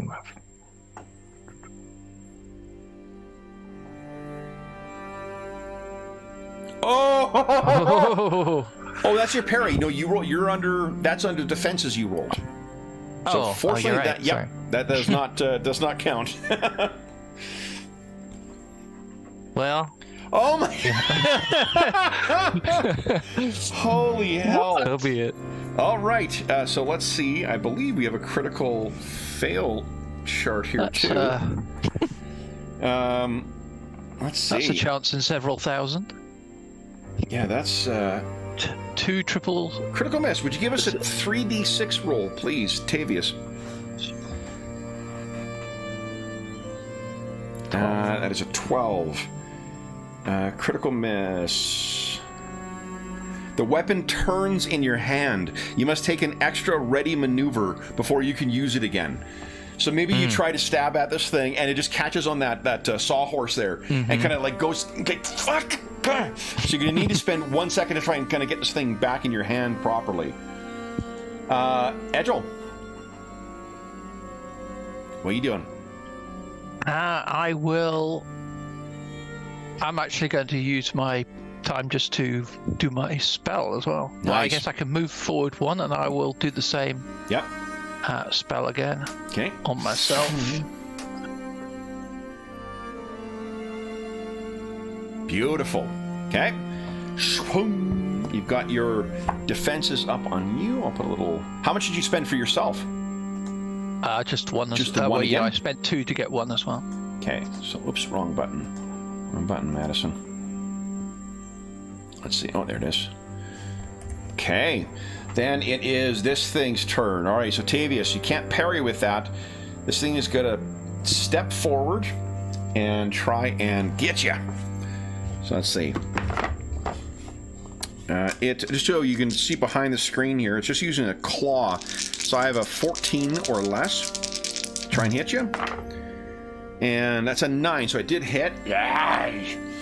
Now, Tavius, what you can do is, again, you can't parry with that weapon, and it's also not readied now, so you'll be able to parry, but you can dodge, and you can choose to give ground once per round. Move once hex back,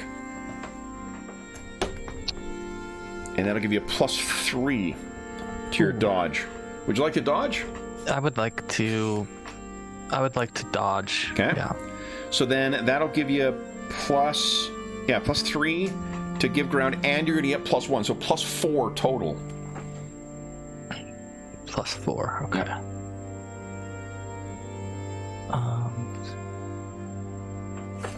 So I'll move you back to here. Dodge with retreat. Okay. There we go, and then it'll be a plus. Oh, sorry, because I forgot the retreat's already included, so it'll be a +1. And don't put the plus sign in, it's a 1. Nice! That's incredible. All right, so...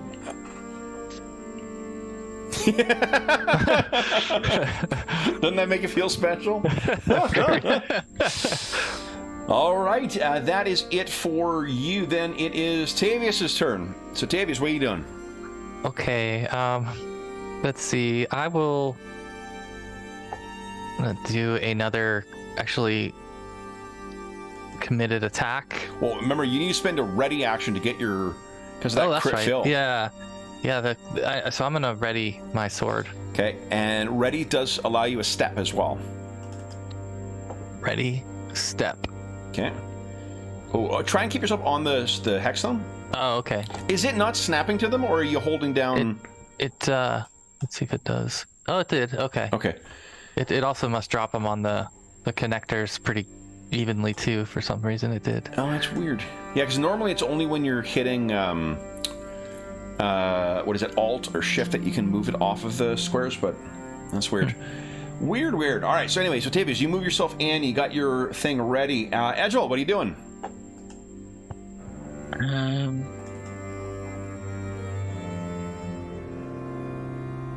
I will do because I've got too much distance, I'll do the committed attack too. Okay. So you go in. Now this is where you can choose to do your dual weapon as your single attack, and so you got a much lesser chance of hitting with it. And because of the 2 steps, it'll be another -2, but you do get 2 chances then.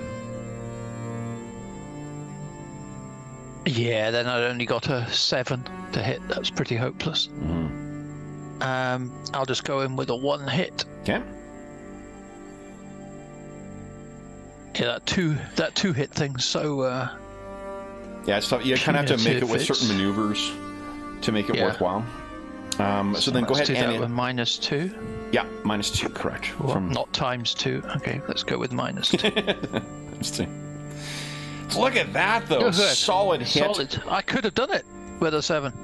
Go ahead and roll hit location.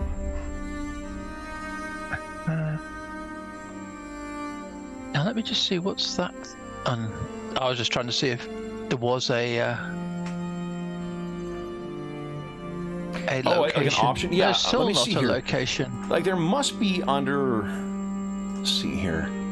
If you go to the cog at the far right, that's where it gives you all the different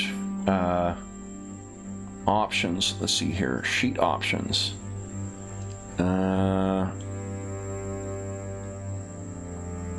Mods, icons, rules, show notes and roll. Yeah. Seems odd, right? Yeah, like it does seem like it would. I've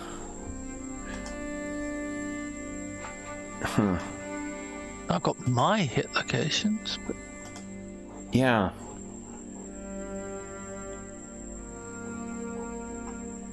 I don't know why that's not there. Well, in any event. anyway, okay. Yeah, let me do it. Roll. Well, you know what? Hold on. Because, like for this one, honestly, it doesn't matter. We're gonna assume torso unless you target something different.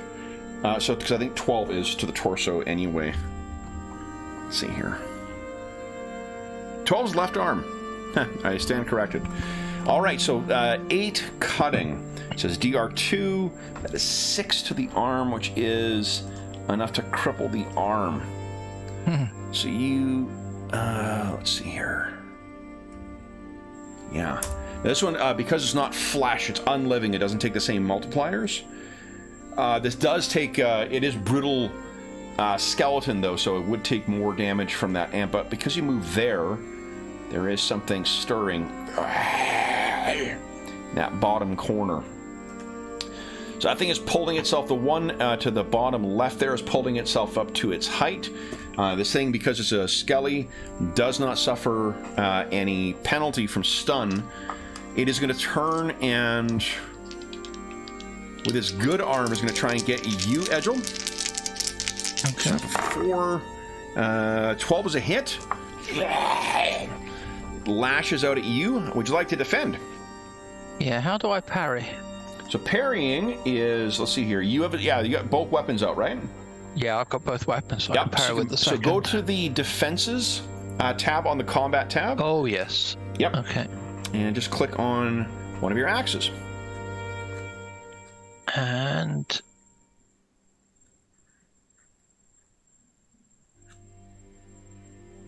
then I should add 1, right? Yes, Plus add 1. 1, yeah, for your spell. Ooh. You are No, at, well, it's been an hour for you, so you want to trigger your luck again? Yeah, I'll do that. Yeah. Do you want to take damage and see what would happen? Because you have actually some pretty heavy armor on, for what I recall. Okay. Don't you have 6 DR? Yeah, you got plate mail on. So, So what's he using? What's his this critter claw. got?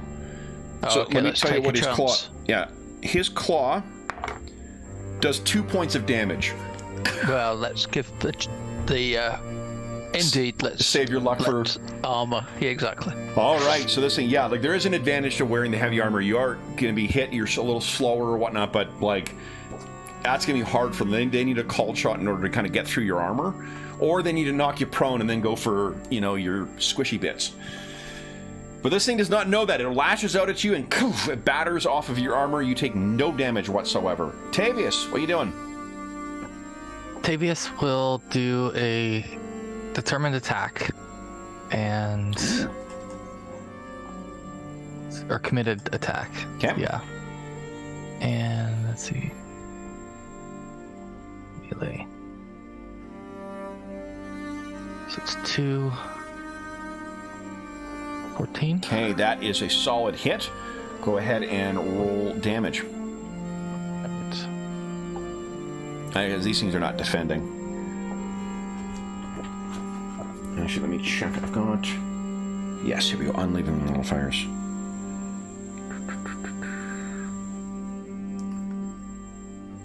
All right. Oh, man. So you swing. Here's one of the neat things with the game, too, is that different things are vulnerable to different kinds of damage too. So like your swinging damage is more than what your thrusting damage is, but impaling does more than cutting. So that's why it's, sometimes better to skewer. But in this case, that cuts across this thing, but really all you do is kind of mark some of the bones. You're maybe trying for a flensing attack or something like that on a living target, and it just did not do anything on this. Did not even get through its DR. Eggle, what are you doing? I will smack him again. Now let me just see what's the correct. If you don't care about getting hit, you could all-out attack. Yeah, may as well. So doubles make 2 attack. Now, so that means I get both my axes. Let me tell you how feints work, just because so you may be curious what that is. You take your, I think it's, you make your feint, you make an attack roll, you check your margin of success, and then I believe it's half of that is applied as a penalty to their next defense. So if you find a target that is hard to get past their defenses, that's why you would want to feint, is because it imposes a substantial penalty on their, or should at least, impose a substantial penalty on their defenses. But what are you doing? A all-out attack or regular attack? Yeah, I'll do an all-out attack with both axes. Okay, go right ahead. Let me give him a smack.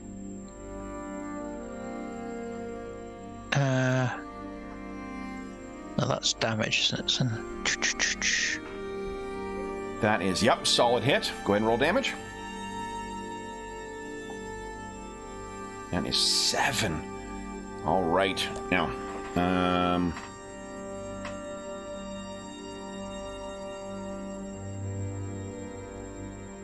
ooh. So this thing is quite badly hurt right now. In GURPS, you don't necessarily go down at 0 hit points. Okay, well, let me try and help him by hitting him a second time. Yeah, let's do it. A solid hit again. Come on. 8. That's better. All right. So he's at 6. All right. He is going to be suffering a penalty to all his actions, though. Because... well, maybe he's not. Does need to make an immediate health roll. Let me see if this thing's falling apart. His health is not great. And he's actually fallen apart. So ignore me. All right. Then you could take a step with that as well. It has to be said that saying that a skeleton has got poor health is rather pointing out the obvious. All right. So then this one, let's see here. It stood up last turn, so its ground move is an 8. 2, 3, 4, 5, 6, 7. There you go. Comes racing up behind you. Wow. Tavius. Tavius, I think, is going to cast a spell for the first time here. Nice. What's he casting? I think he's going to do haste on Eggle. Okay, let's see how long haste takes to cast here. What's your skill in haste? Let's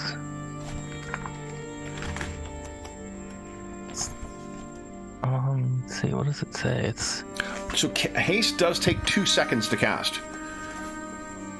So okay, I'll stick with it, but I'm just trying to answer. You were saying cost? Oh, so it costs 2 for every +1 to move and dodge, and it lasts for a minute, a maximum +3. So you can do up to 6 to make agile faster and have a better chance of dodging. I'll do 4. 4, okay. So you're beginning to weave your magics. Agile, what are you doing?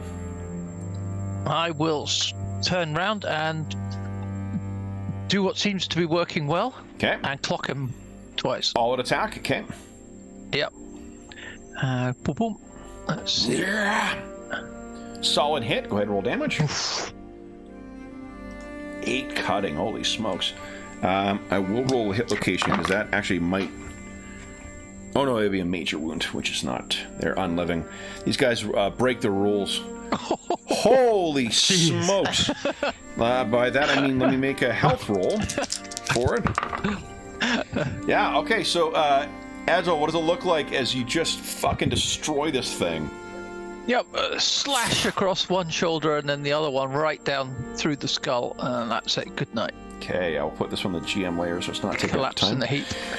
All right, then Tavius, you can complete your spell. Would you like to cast it? Yes. Go ahead and cast it. Go right ahead.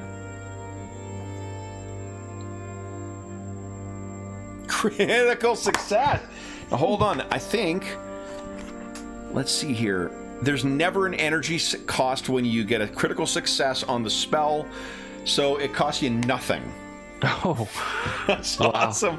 So then, Edgel, I think, is there somewhere on the character sheet for adding temporary modifiers to your stats? Let me see. Let's see, it'll be on the general page, I think. Yep.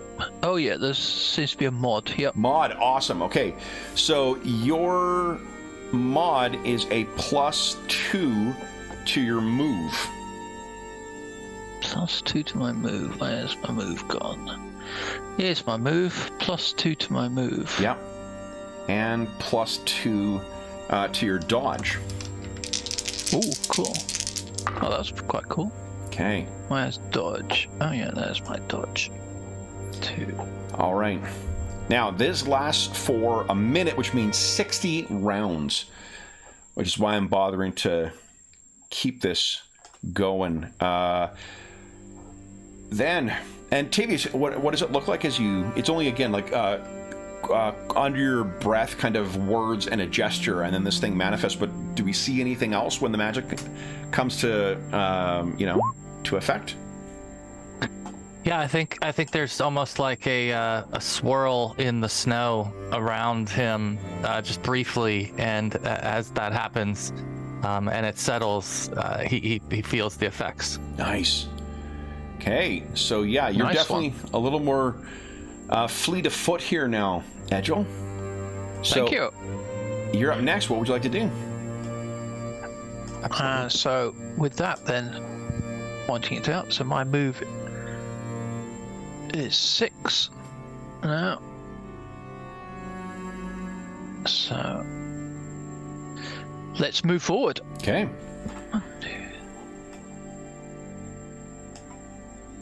Oh, it was 6. That. Okay. I was forgetting where I was. And Tavius? Oh, Tavius will be first surprised by how fast his friend is, and then do his damnedest to keep up. 1, 2, 3, 4. That's as far as he could go. Okay. Then Edgel. So how high are these walls that we're seeing here?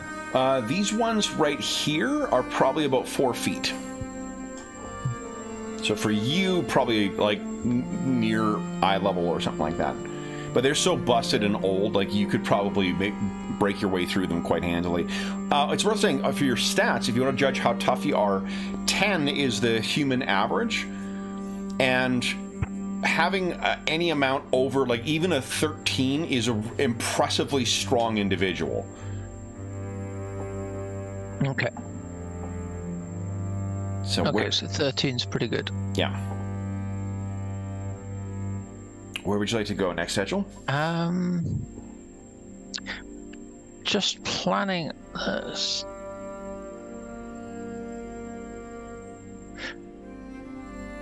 Yeah, as we said, I'll whisper to Tavius as we go. I'll hide in this pen. Well, as we're traveling, hide in the pen. So maybe And that's what watch you, you. because remember it's a second, right? So 1, like 2, you maybe turn 3, and like, oh, I had a pen 5, here, 6. and then it'll be Tavius's turn. Oh, okay. Yeah, so because you wouldn't even be able to move.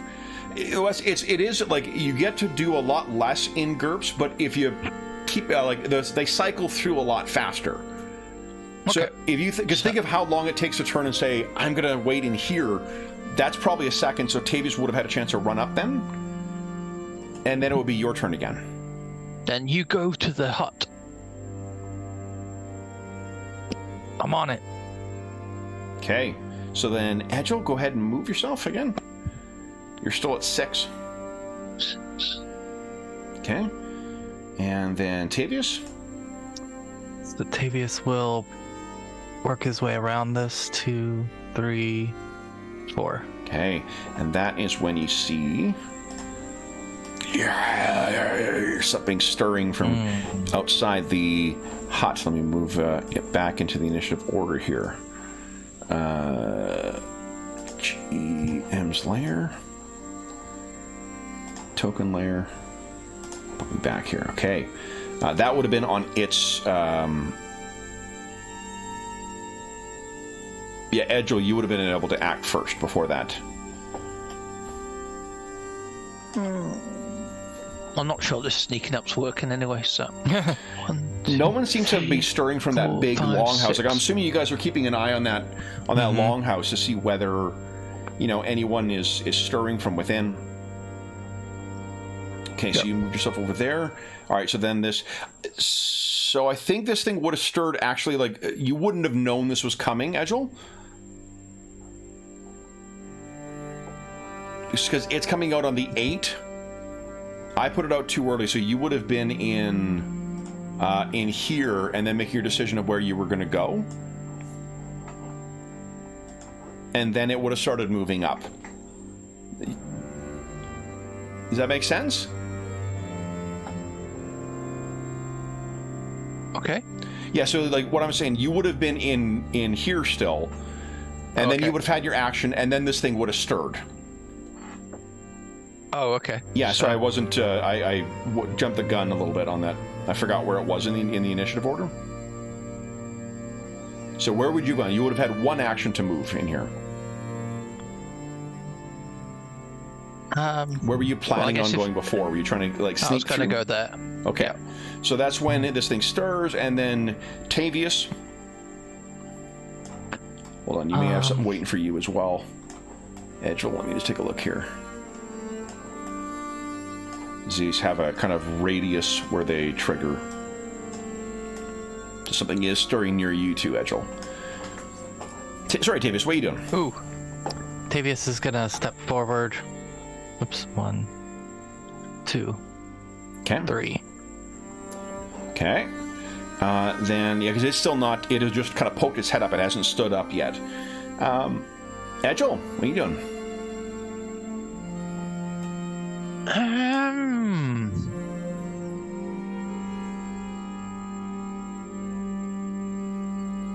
I will dither for a second. Okay.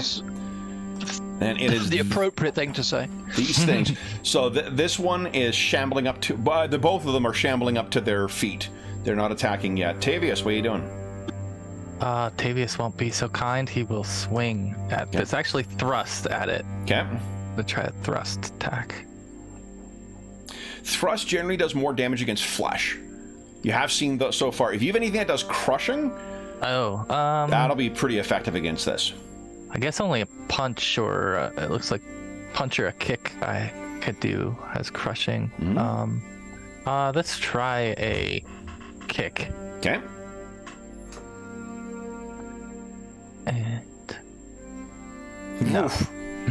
Okay. It has now been an hour for you, so your luck has re-triggered. Do you want to make use of your luck for this? Actually, yeah, I think so. Okay. Yeah, so roll 3 more times. Let's see if we can get a crit out of that. Okay. No. No. Come on.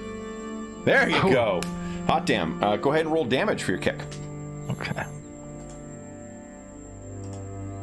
4. Nice. And against the Skelly, that does...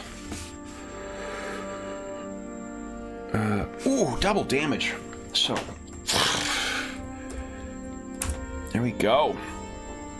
So you're hit this thing, and you can see splintering and cracking up and down its body. Did you just use a regular attack? Yeah. Okay, so you've still got. You could do a step then, and you also have defenses. I'm not sure if there is anywhere you want to step, but you can. Yeah. I guess I'll just sort of step forward a little, but he's still beside it. And then Edgel. I'm going to 1, 2, 3, 4, 5, 6 back. Okay. And then it is this thing. 1, 2, 3, 4, 5. And it's starting to climb over the pen to get to you. That's my mistake. And then the one over here is going to try and hit you, Tavius. It's got a 14. Unfortunately, it's got high... so I do hit, but you can parry, you can dodge, you can't block because you don't have anything. You don't have a cloak, do you? On your character sheet? No, cloth armor. Cloth armor, okay. The reason I ask is, in GURPS, you can use a cloak to block. That's cool. It's super fucking cool. Like the neat thing is if you're playing a character who is a fencer, fencers have all sorts of very cool things they can do. Like the retreating is better. They have more parries. It's pretty badass. Okay, so I think he's just gonna do a dodge, a retreat dodge. Sure. Yeah. And so that'd be +3. Oh yeah, I mean it'll automatically calculate that. Add +1 because Edgel's spell is still active. Okay. Come on. There we go. No, by 1! Oh shit. Now hold on. It's combat handout 2. Feverish defense. Do you want to spend 1 fatigue point to get +2 to your active defense roll? Yes. Okay. So you'll take 1 fatigue as you realize that you thought you had got yourself out of the way of this thing, but it was going to connect. So go ahead and move yourself 1 square or 1 hex. And then it'll be your turn again, Tavius. What are you doing? And it'll be 1 fatigue point off of your blue bar. Where's... okay. I was looking on the sheet for that, but I was to use the... Yeah, the blue bar will track your fatigue to your sheet, and the red bar will track your hit points. There you go. Tavius, what are you doing? I think Tavius is... he's going to do an all-out attack on it. And I think he's emboldened by his kick. So he's going in kicking. Love it. So, let's see.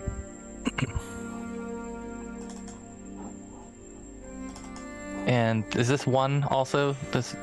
Or no, this doesn't have 1. Yeah, so all-out attack, you can choose to do 2 attacks against the same foe. You can make a feint and then attack. You can do a strong attack, 1 attack, but you get +2 to damage, or +1 damage per die, whichever's better. Or you can get or make 2 attacks. I'll just do the 2 attacks. Okay. As a hit. And go ahead and roll damage. 4 crushing, so same thing as before. Okay. Okay, and number 2 misses. Okay. Edgel, you can see it seems that your colleague has reduced himself to trying to kick this thing down, and as a gnome against a human skeleton, it's a less than impressive effort. Edgel, what are you doing? Guess I better deal with this guy, so I'm going to do a heroic charge. Okay. And smack it. Heroic charge. Now, when it says I can do an attack, does that mean I can use both my axes again? So you can use both your actions, but it's an attack you can do with that, not an all-out attack. You can use both your axes for sure, but then you use your double axes. All right, so I'm just going to use the 1 hit. There's a technique you can get to buy off that penalty, so you can get better at attacking with two-handed things, and there's advantages you can purchase as well. So like there's ways to get better at it. He's just a starting character, so he's not great at it yet. That is a solid hit. Go ahead and roll damage. Like that, and then let's do something big. But okay, so that is 4. So you hit this thing. Whatever necromantic energy is animating it is holding it together still. Then this thing, okay, these things turn. Tavius, you don't have any defenses this round because of the all-out flurry of kicking. So let's see. I have a 14 or less chance of hitting. And I just rolled A 14 on the fucking nose. Look at this. 11, 12, 14. So just enough to connect with you. You have cloth everywhere, I'm assuming. You also go to your torso. You want 1 point of armor? Is that right? Is cloth 1 or is cloth 2? 1. 1. Okay. Then, here we go. It is... Okay, I do 3 points of... Where's Skelly? 3 points of crushing damage, which means no multiplier after the armor the damage gets through. So you take 2 points of damage after the armor. Okay. And then the one facing you, Edgel, is going to try and claw you. Yeah, that is a terrible miss. And it can't step because it's climbing over, so it's sort of hanging over, trying to get at you.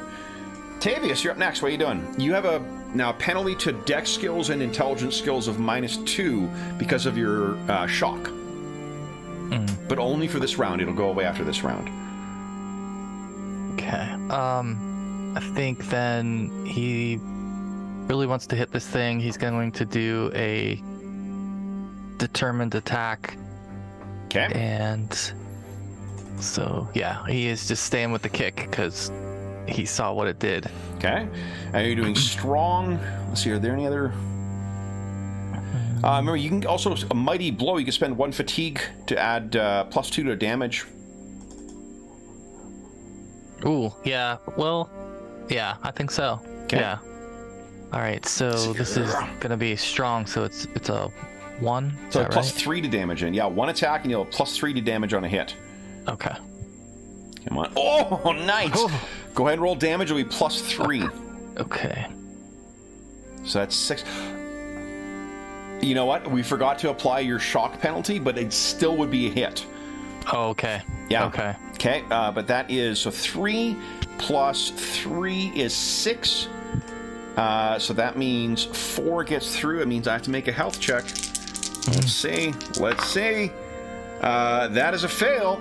So what's it look like as you kick this thing to death? Yes, I think he just cleans out, the knees of the skeleton and thrusts it sideways with a side kick. Nice. So you take 1 more fatigue point off, please.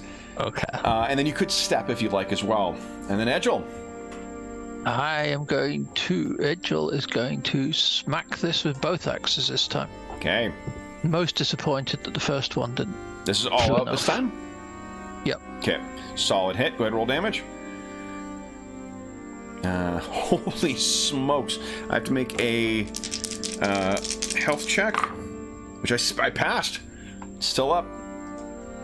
So that is -9. Yeah, that second one hits.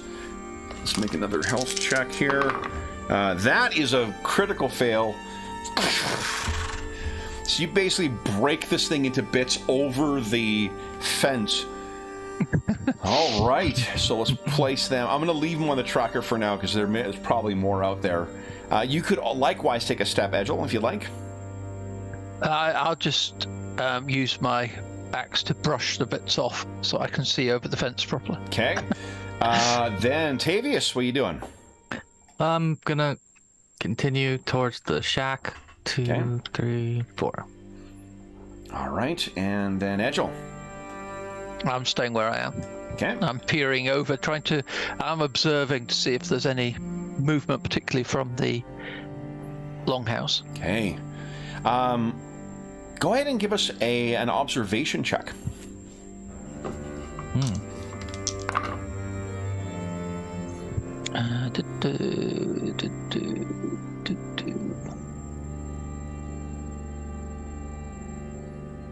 Okay. Sorry, I was thinking I was going to give you a modifier because this is a relatively easy task, which would net you.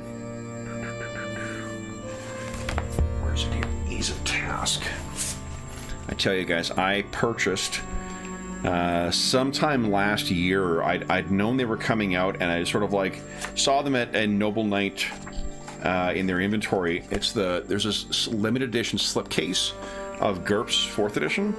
Like, I hadn't run GURPS in forever, so it's like, I'm probably going to like this at some point. So Kev from about a year ago, well done on the Impulse Buy, buddy, because these are really nice to work with. My other ones were used, like, to give you an indication of how much I use it. I'm on my second campaign book, because it's 2 rule books that you get with the 4th edition stuff. Because the first one, all the pages fell out. And then the second, my campaign guide, like the Game Master's Guide, that one is, my regular version is on the verge of falling apart too. So this is I'm just justifying my... It's a good feeling. It's like an investment that's paid off. It's Absolutely. Like, I knew, I was like, you know what? I'm probably going to get it back, and I know that my like when those the binding on books, there's that crack every time you open it up. Yeah, that's the check in the mail that is coming with my regular version of the campaigns book. All right, so yeah, this would have been an easy task, which means you actually would have gotten a +4 to this. So actually, Edgel, I think you can hear the sound of... there's the sound of stirring in there, because there's no other sound in here, right? So you can hear the sound of people talking in that longhouse. It doesn't sound like there's a lot of them because of the way the sound echoes. You didn't get, even with the +4, you didn't get a +3. There's probably about 5 voices you're hearing there, Edgel. Okay. There are no other undead stirring right now. Tavius, what would you like to do? He is going to further himself 1, 2, 3, 4 by the rock. Nice. So as you get near the rock, you can feel like the ambient temperature goes up probably about, maybe like almost 10 degrees Celsius. Like, it is noted, like stepping, to give it an indication, it'd be like stepping next to a raging campfire. The cool chill in the air almost falls away when you're near this thing. Edgel, what are you doing? Well, in fact, what I'll do is I will stow 1 axe. Okay. Okay. Then I was checking something here. Oh, there's what I'm looking for. Okay. I'm gonna move someone in here. Okay.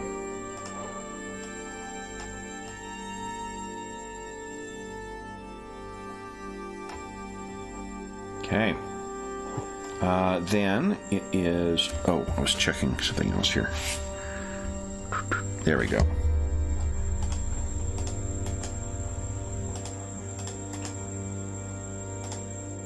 Okay.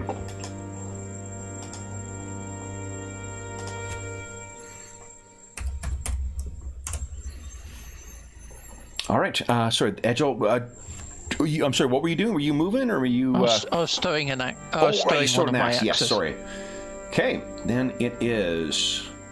As you get to there, Tavius, you can see there is a lump of snow right there, but for some reason it's not stirring.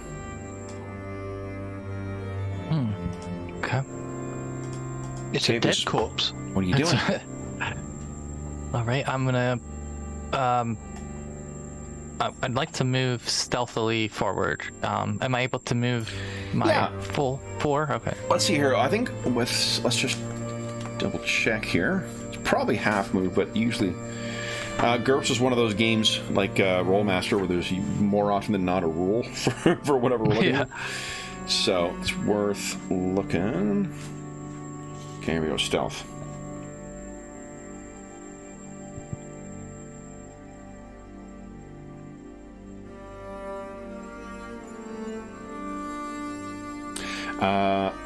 -5 to move silently if you are moving faster than move 1. So you can move 1 and still stealth. Oh, okay. Then to hell with it. I think he's just gonna move. Okay. 1, 2, 3, 4. Okay, and then something will move here.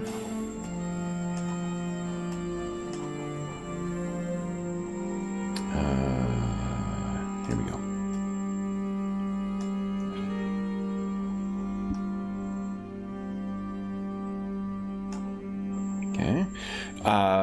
You can give us a free perception check at -4, Tavius.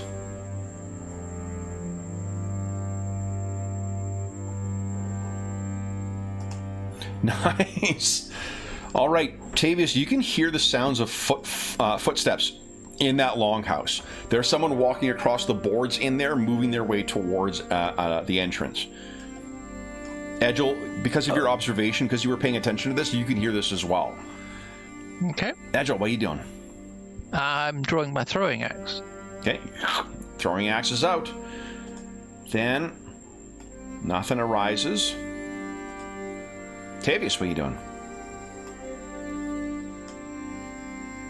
I think he's gonna go ahead and move up to. Is there a door or window on this side of the shack or opening? Shack has a door over here on this side.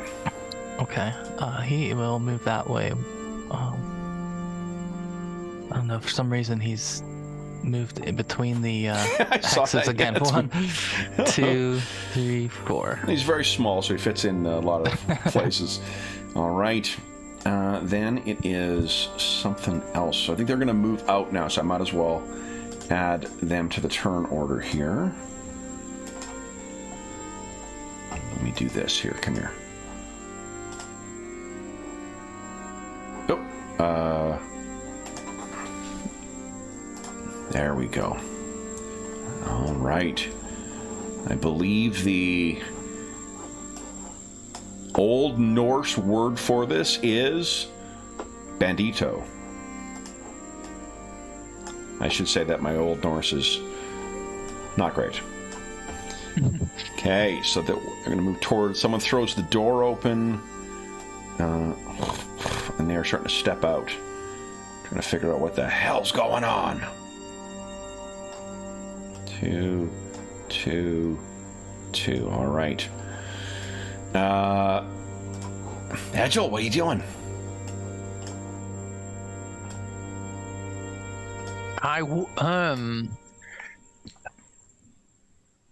I'm actually gonna. I'm realizing I'm trapping myself in here, so I'm gonna go. 1, So this 2, thing is 3, pretty 4. brittle. Let me. Another neat thing about GURPS is I can pretty much tell you how much damage it'll take to get through almost any object. Because okay. Yeah, this game it's really thorough on that account.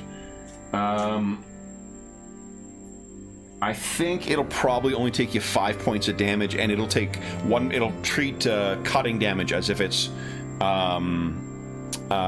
hitting flesh. So it'll be 1.5 on top of whatever you're rolling. So if you want to try and bust through that fence, it'll just take you an attack.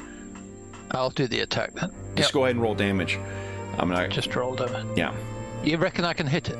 I have full faith in you. And 14 damage. Yeah, you shatter through that fence this round. So you'll wherever you picture that hole being, you can move through it as if the fence isn't there. Cool. No one dead. Tavius, you can hear this lot coming out. They're speaking in a northern accent as well too. I heard it. I swear, it's out there. Tavius will move towards the door, then, of this structure. That one. And try the door. Okay. So yeah, that would be a step and a ready. So you, let me think here. Maybe just get to the handle, you know. Yeah. So why don't you give us a? You know what? No, it's got to be open. Because I mean, the amount of things that would be through here by this point, they would have gone through, or they would have busted the door down, or whatever. So yeah, you're able to open the door. Okay. Then it is. Oh, I get rid of that. Then it is the bandito's turn. So they are gonna. One's gonna run out in each direction, kind of here. 1, 2, 3, 4. One is going to take a step and make a perception check, or a hearing. Let's see here. Whoa, it's Jack Dice. Fuck me, I rolled a 4. So they know precisely. I mean, like, the busting of the fence. Over there! 1, 2, 3, 4. 1, 2, 3, 4. All right. Agile, what are you doing? I will. Let's get into throwing range. So 1, 2, 3, 4, 5, 6. Let's use our leggies while we can. The magic-born speed. All right. So there are no other skellies coming up. Tavius, what are you doing? Into the hut. Okay. And are you trying to hide as well? Yes. Yeah.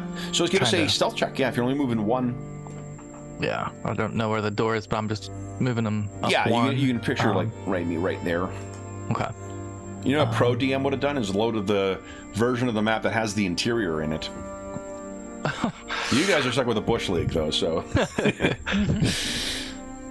Awesome. So you sneak in there. They have no idea that you're in there. All right. Nice. And then the banditos. Running to save you is clearly a mistake. Well, the thing is, it's like those things. The skeletons were suicidal. These things are probably like the living things are probably going to defend themselves, but they have to be able to see the attack in order to do that. So if Tavius attacks from hidden, like say with throwing dagger or something like that, they can't defend against it, and he can also line up a shot, and can also do all attack. Like you could, the way that you line up things like sneaking up on someone and stabbing them to take them out, or like taking a guard out, is by making good use of maneuvers and preparing. True. So so for them, let's see here. This one sees you. He's gonna. Is he not afraid? He is not afraid. He'll step and he'll get a spear out. So let's see here. Let's go.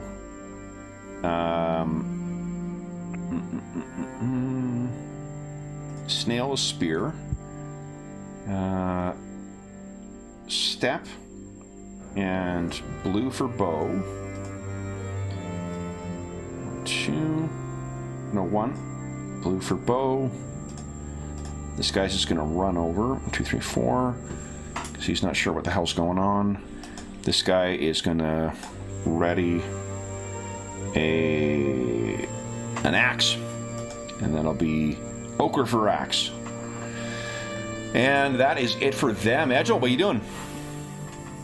I will lob my axe then at the first guy. Okay, so the ranged, the first guy. Can I throw and step? Yeah, because it's an attack. The action is what you're choosing to do. Yep. So you could step to, and I mean, like, at this range, so 16 yards gives you a penalty of, what the heck is it? Because it seems to show us range of 20, but I don't, but I'm trying to read the macro, so I could be okay.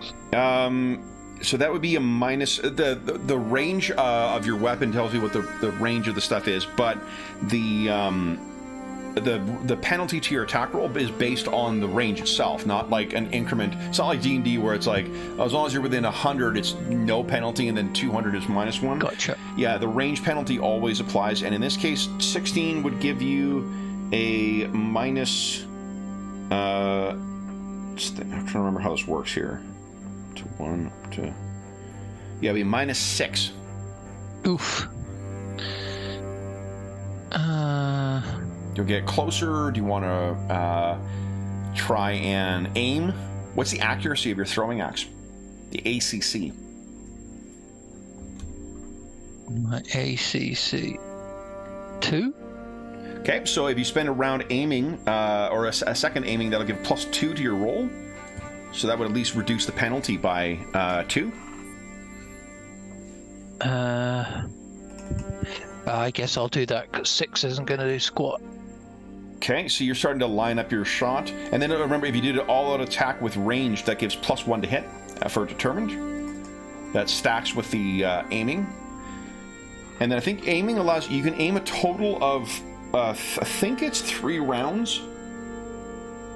Let's see here, range attack options. Yeah, up to, so your first round of aiming gives you the accuracy bonus, and each subsequent second gives you +1 to a maximum of 3 seconds worth of aiming. After 3 seconds of aiming, you don't get any further benefit from it. Okay. Okay. And you can step when you do that as well. So I'm going to go there to keep him in line. But Heck yeah, get some try and cover. Get myself some cover. Okay. Then, no, on things. Tavius, what do you want to do? You're hidden right now. Or you seem to be. Do I have any sight lines to the bandito?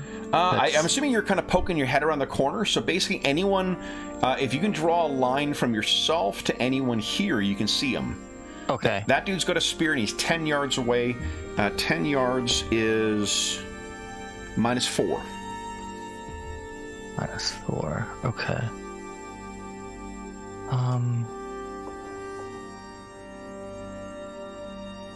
I guess I want to do hinder to this one that I can see. If your spell, you mean? Mm-hmm. Oh, cool. Okay. So then, hold on. Let's see. It is hinder listed as a, I think it's basic spell or standard spell. See, it just says 1 second. Lasts for a minute. I don't see. Hinder, 21. All right, so hinder is a regular spell. It's not basic, regular, which means that I think it suffers the range penalty. Here we go. Regular spells. Regular spells work best if you can touch or see the object. If you cannot touch it, apply a skill penalty equal to your distance in yards to the target.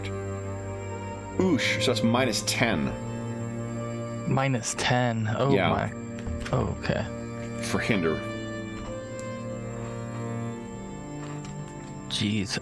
Then I guess what he'll do instead is he's going to observe the shack. Oh, might I make a suggestion? Sure. Looks like, I mean, from where things are, looks like you got a couple of seconds to kill, right? What if you cast haste on yourself? That's a great point. Yeah. That would be a good buff to do. Give you extra dodge, because that's what seems to be your go-to defense, and it would give you a bonus to your move, so you'd be zipping around a little faster. Sure, he'll start to cast. Yep. Okay. I think. Okay, so you're starting your casting. Then it is Bandito's turn. So that guy's got a spear out. He's starting to run towards you. 1, 2, 3, 4. The bow guy, he's going to step. He's getting an arrow out. Step, getting an arrow out. This guy's got an axe, so he's got nothing to wait for. This guy's still running over trying to figure out what the fuck is going on. And then he sees this crazy dwarf behind one of these runic stones. He knows what's going on now. Agile, what are you doing? I will, since I've been aiming at this dude, I'm just going to let rip. Sure. So you get +2, hold on, and he is 11 yards away. That unfortunately is just enough. Do you want to step 1 closer? Yep, so I can Yeah, because step that'll get out him, there. gets into the magic range. So that'll be -4. +2 from aiming, it'll be -2 to your attack. Okay, let's give it a go with that. Here we go. -2. Oh, awesome. All right, and this dude did see ya, so he will be entitled to a dodge. He doesn't have a shield out, though, so his dodge is not good. It's awesome. Fuck, he does manage to dodge, though. Yeah. I rolled a 6 on it, so he was able to duck to the side, and your axe hurtles past him. And there's no way. I can probably take the undead out of here right now because there's none up right now. Tavius, what are you doing? I guess you complete casting haste. Completing, yeah. So how many points are you putting into it this time? Let's see. I'll put 4 in. 4 in again. Okay, so give you +2. Go right ahead and cast your spell. Nice. All right. Fantastic. Okay. Then you go ahead and under the modifier add +2 to your move and +2 to your dodge. And then it's this guy's turn. So he has an axe at his... Can he throw the spear? Let's see. Does he want to turn the favor? He could. Oh, no, he can't. No, he can't. Ignore me. All right, so he's going to start charging towards you. 1, 2, 3, 4. The axe guy, 1, 2, 3, 4. This other guy's going to draw a spear as well. And move 1. Bow guy. He's feeling optimistic. 17 yards away is -6 to hit. So he's going to aim at you this round. So is the other guy. So it's the same penalty for a bow as a throwing axe? Yep. But your accuracy is higher, though. So if you aim, the bonus you get to offset the range is better. And the ultimate range you've got, like, with a bow, the range is 180 before it starts losing damage. Okay. As opposed to the other, yeah. So, Agile, what are you doing? I will draw my other axe and step back behind this stone. Okay, then it is Tavius' turn. Were you on Tavius? Going to pull out my only ranged weapon, which I think is a thrown knife. Okay. So you got a thrown knife ready. Their turn. All right, this guy. Where are you going, dwarf? 1, 2, 3, 4. Goes right there. 1, 2, 3, 4. The others are going to keep lining up shots. But the spear dude is going to start running forward now. Agile, what are you doing? Let's have a look at those. I think I say your name differently each time.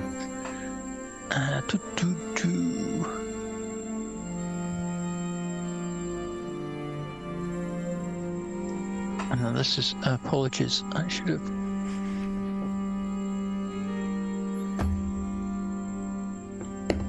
Now I've got wait. Is that where you can? Because I can do nothing until a particular. Can I then attack? So wait till he comes to me? I think so. Let's take a look. Do nothing until a particular thing is triggered. Yeah. I'm going to wait for him to come to me and then I'm going to smack him. Yeah. Sounds good. I want to be out of sight of that. Now, the thing is, though, is whether... But if he has reach... Because a spear does have reach over the other. So you would know that. Your axe does not have reach. Okay, well, I'll just go up then and hit him. No. Hold on. Ignore me. No. Reach is 1 square away. I forgot. So no, ignore me. That's not the case. You could definitely do exactly as you said. Okay, so I'll wait for him to come to me and keep that rock between me and the bowman. Absolutely. So he is moving up towards you. You go ahead and take whatever... take your attack. I think you're ready to attack, right? Yes. Go right ahead. Sound like me. Oh, let's get back into the proper one. Solid hit. All right, this guy's going to try and parry. I have a 9 or less chance. I managed to parry. So he knocks your axe aside. Now, this is where one of the things that I've heard people complain about GURPS before is like, oh, it's just constantly attack, parry. But if you don't use feint, then yeah, that can be the case. But what feint allows you to do, or one of the combat actions in... Here you go, guys. This is another level of complexity here, but you can do things like...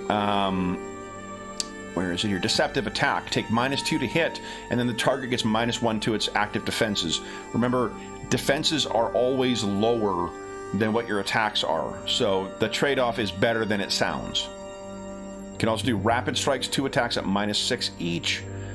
All sorts of different things, neat things in. I only mention that because that it is a thing I've heard people who don't run GURPS a lot have said in past of like, whoa, just deter, it becomes a series of parries all the time. It is if you don't do feints. So this guy does manage to parry, but that's it for him. He just moved in to engage with you. This axe guy sees that you have 2 axes in his hand, so he's going to ready a shield and then step forward. This guy's going to still keep running forward. Spear guys. These other guys are continuing to aim, and then it is Tavius' turn. I'm thinking that Tavius would like to cast the darkness spell. Whoa.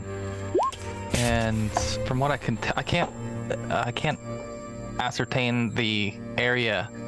Yeah. That is because it goes. So it's determined from the type of spell it is. So let's see here. Darkness. 46. Let's see what it says. Darkness is an area spell, which means it is. Let's see here. It's not a resisted area spell. Area spells, here we go. The area size governs the spell's energy cost. The spell listed for an area is always the base cost. The actual cost to cast a spell is equal to the base cost multiplied by the radius of the area affected in yards, minimum 1 yard. So a 1 yard radius would cost whatever the listed cost is. 2 yard radius would cost 2 times that amount. So for darkness, it costs 2 to cast. That would cover a 1 yard radius. If you cast it for 4, it would cover 4, and radius again, like out. So that's 1 would cover that area. 2 would cover 2 out from there. Okay. Think I'm gonna do 2. Okay. And I want to center it on the. I think I just actually drew a little dot there, but on that little hex there. Oh, around where Edgel is. Mm-hmm. Okay. So, which is very cool. Okay, so this is where your night vision will come into play. Because darkness, where is it? It's in exploits. Where are you? No. Yes. Oh, actually, I don't need that right now. Darkness, I believe, is minus 10 to actions. Where is it? Your visibility. Oh, for Pete's sake. Light and vision. Total darkness is minus 10 to attack rolls. What is your night vision score, Edgel? It's like 7, isn't it? Night vision is 4. So that means you would suffer a minus 6 because it would create full darkness. You would have a minus 6 to your rolls. The other guy would have minus 10. Okay. Okay. Cool. So Tavius, why don't you go ahead and let's see here. Let's check the range of this as well, though. Hold on.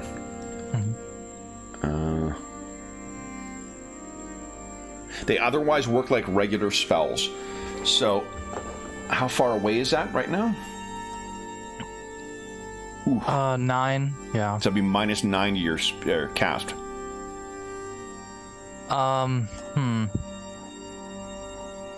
Then maybe. Okay, you could step, and then go from there to there. Be minus 7. Yeah, I think maybe he'll step and then actually sink a little bit more into the radius. He'll put another 2 into the radius. Okay. So it'll be total. Is he spending 6 fatigue? 6. Yeah. Remember, that'll put you at 1/3 of your fatigue score. Oh. Right. Oh. I think you're right. Yeah. Yeah. Then I think either way I might be pretty low. Mm-hmm. So. And the only reason that's really quite bad is because where is it here? 3rd fatigue, you have your move, have your dodge, and have your strength. Okay. So he's just gonna spend 2, and then he's gonna put it somewhere, I think, here between. Okay. So then that would be, if you stepped forward, if you put it there, what, -4 if it's there. Okay, that'll work. We'll try that. Yeah, go right ahead. Okay.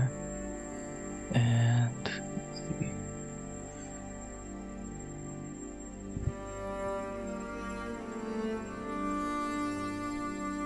There it is. Nice. Awesome. All right. So then the area, that's a great breaking a line of sight then too. So let's make this dark. And hold on.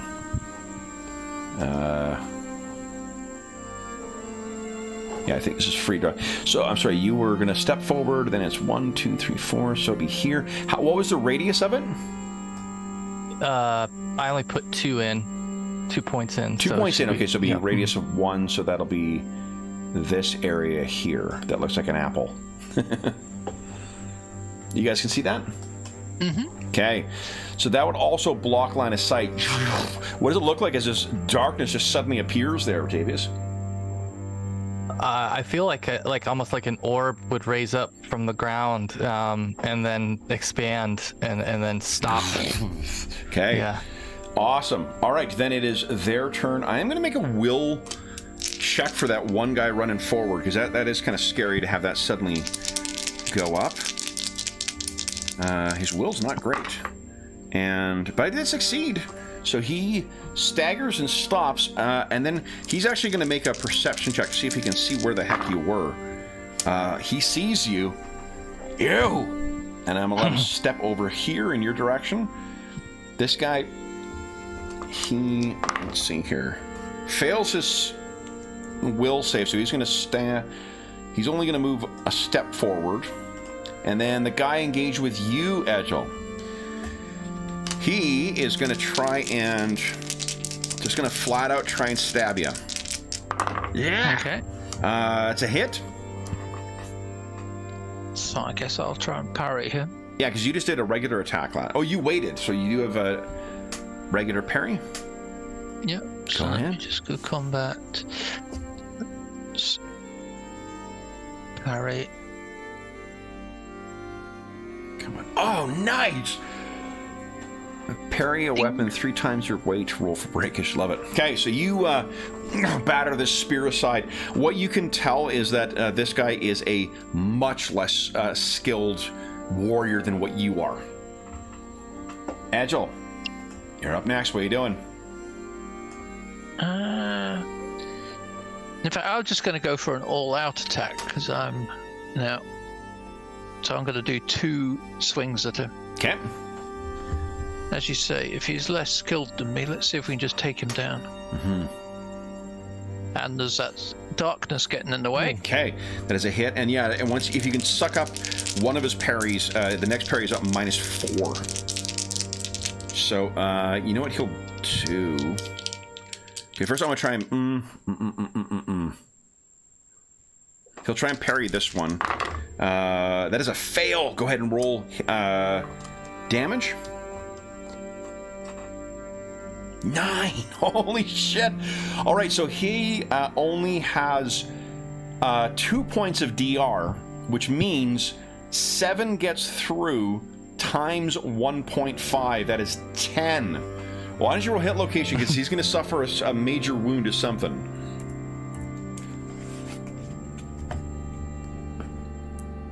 An 11. That's a major wound to the torso. Let's see here. I wonder if it is a major. That doesn't sound good. No. No. So he needs to make a Not explode roll. Yeah, really. It's not a crippling injury, but it's a major wound. Okay, so first thing I need to do is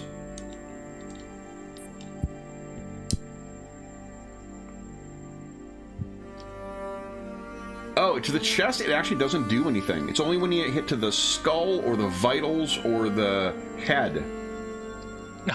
I've always viewed my chest as quite vital, but Me too. So that's one hit. He now has -4 to his actions until the starter, and a solid second hit. All right, he is going to try and he can't parry a second time and try and succeed in this, but he is going to try and retreat, stagger away from you. Oh, but I failed anyway with that. So that is a solid hit. That's another 4, right? so 2 gets through, so it's 3 points of damage, but that's enough to put him into the negatives. Which means I need to make a health roll for him to stay up. And down he goes.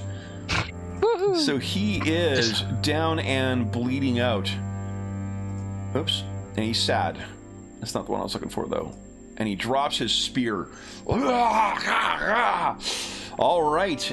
Then it is Tavius's turn. All right. Tavius will... He's going to throw his knife at this closest bandit. You got it. And he is 3 away. If you step 1 forward, you get no penalty to your attack. Gladly, I will do that. Okay. And, yep. Go ahead and make your roll. Oh no! It has been an hour since your luck triggered, so this would be the moment then for sure. Okay. Let's try it. Come on. That's a miss. How about the next one? It's a hit. Let's go for that crit. Come on, where's that? All right, so that's a hit. He can try and dodge it, but he's not giving way. Fucking terrible dodge. 16. So, yeah, that's a solid hit. Go ahead and roll damage. 2 impaling. Okay, I am going to roll... Go ahead and roll hit location. Is that just a 3d6? 3d6, yeah, sorry. Oh. Let's see if you hit him in a vital... 9. Ah, it's right in the torso. So that dagger sinks into his... the armor, but unfortunately doesn't get through his, like, boiled leather jerkin. I think that's it for you. Then it is their turn. All right, so you're within stepping distance. Axe attack from this guy. So he swings this thing down at you. That is a 12. That is a hit just on the nose. You can dodge with a parry, or you can, so you can parry, or you can dodge. Dodge, and you can give ground if you like. Yes. Yeah. Okay. So do that, and remember to add the +1 from that spell that's still active. Nice! So go ahead and move yourself back. You see him, you kind of run out, throw it at him, it hits him in the chest, he turns towards you, it's sticking out of the armor, and he's like, ah! And swings in at the last minute, you sort of move yourself back. This guy, what is he going to do? He's trying to decide, he's going to get his shield ready, and move 1 forward. These guys are still trying to aim. I don't think they got line of sight on you, Tavius. Man, if they move, they're gonna have to give up their aim. So fuck it, they're gonna do that. 1, 2, 3, 4. They're gonna move up. 1, 2, 3, 4, and start the whole process of aiming again. Agile, what are you doing? I'll move there. I'll charge forward into the darkness. Okay. So you go racing in and whoosh, disappear into the darkness. Then it is Tavius's turn. Are you on Tavius? I think I'm going to retreat further into this building. Sure. Probably just step and even try to hide if possible to make it more difficult there's probably to see me. darkness in there. Yeah, go ahead and give us a... let's make it contested. So go ahead and give us a stealth check, and I'll make a perception check for this guy. My perception check is fucking awful. So, yeah, you're hidden. Then it is Bandito's turn. So he cautiously steps forward, and he is trying to spot you.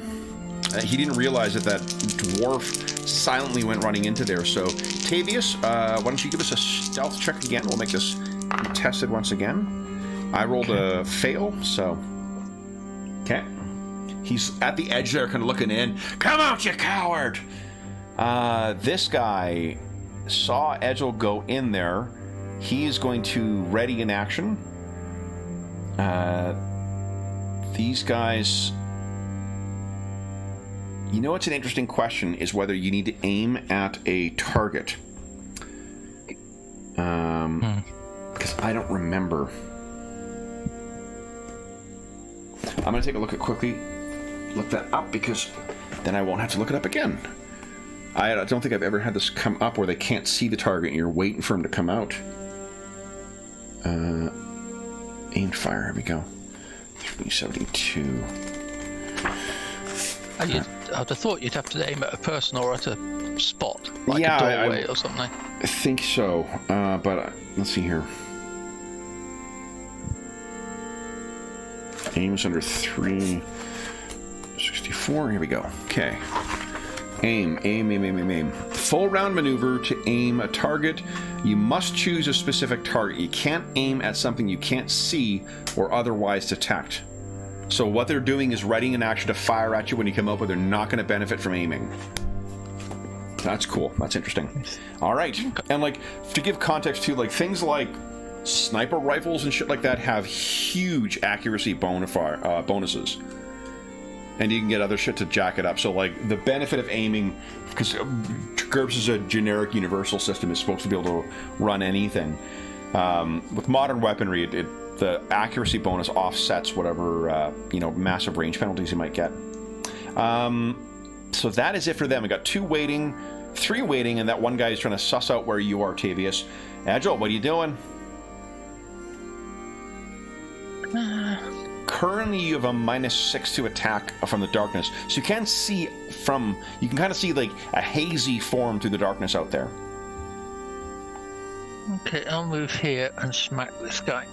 Nice. Is that the what was That's it? Like, the half move and hit thing. Let me because I think you need to move 2, so it's probably a committed attack. Yep. Let me look on the other one. It's on combat handout 1. 2 steps, yeah, 2 steps, and get a -2 to hit. Okay. So that's what I'll do. Yeah. So go right ahead.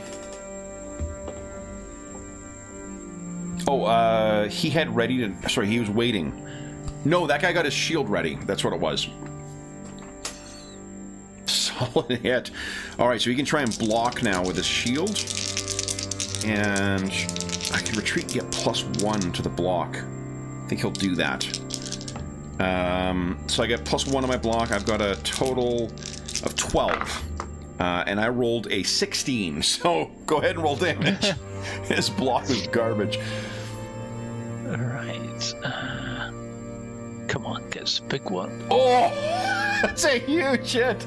So Jeez. 7 times 1.5. Once again, 10 points. Go ahead and roll hit location. Because that could be a major wound again. Come on, 15. Hand! Oh my god! Give us a 1d6 roll. 1 to 3, it's left.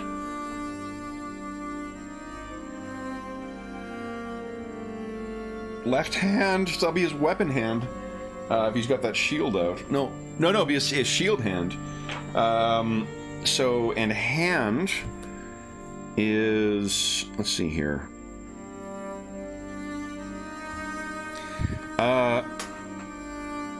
Let's see. 10... So you fucking cut his hand off. Schwack! The shield falls to the ground and his stump.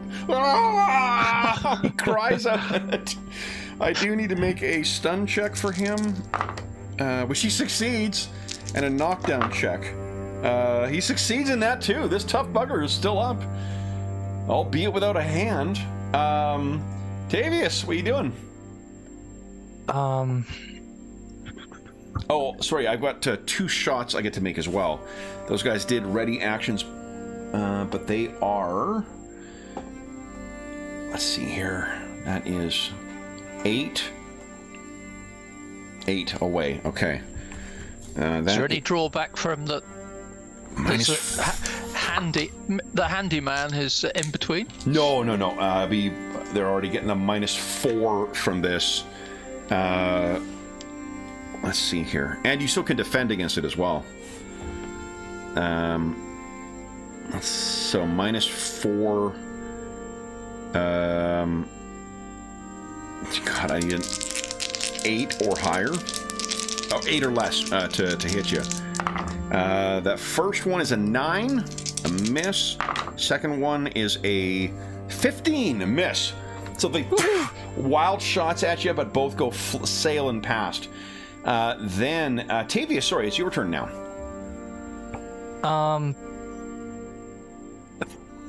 I think he needs to maybe recover some energy here, some fatigue. Is that something he can do? Not really. No, it's Okay. not really kind of catching your breath. But let me double check here.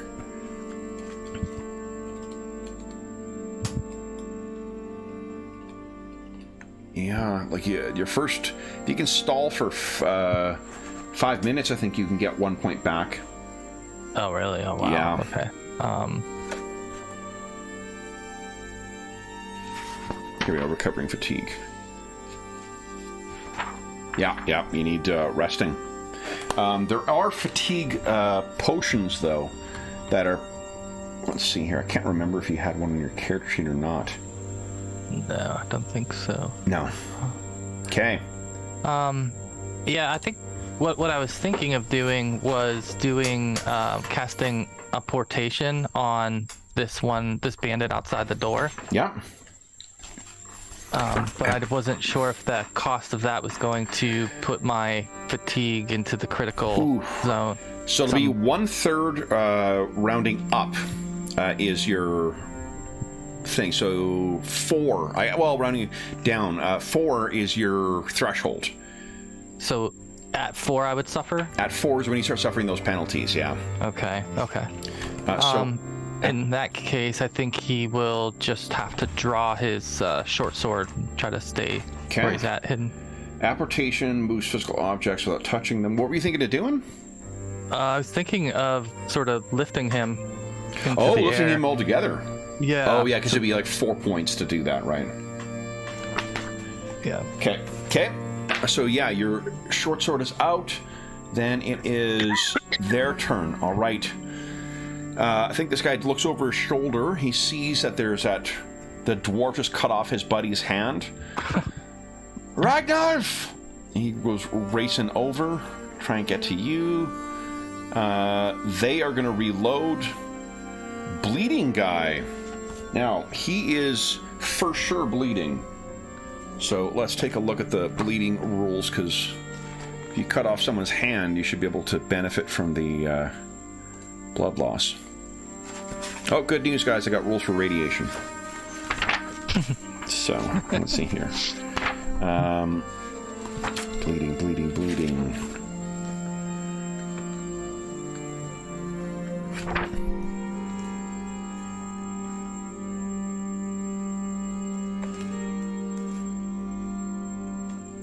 Here we go. It's right in the subheading there.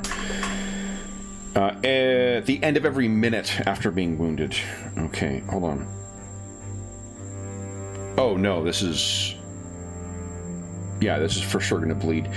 Go ahead and give us...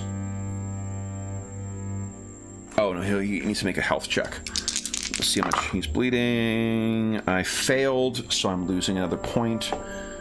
So he has...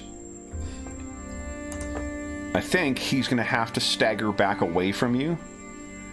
Let's make a will check with his penalty. See how tough this guy is. I rolled a 9, which is still not good enough. So he is staggering back away from you, and he's trying to clutch. He's dropped his spear, and he clutches his stump under his hand. That's it for the enemies. Agile, what are you doing? Let's welcome the new boy. Okay. And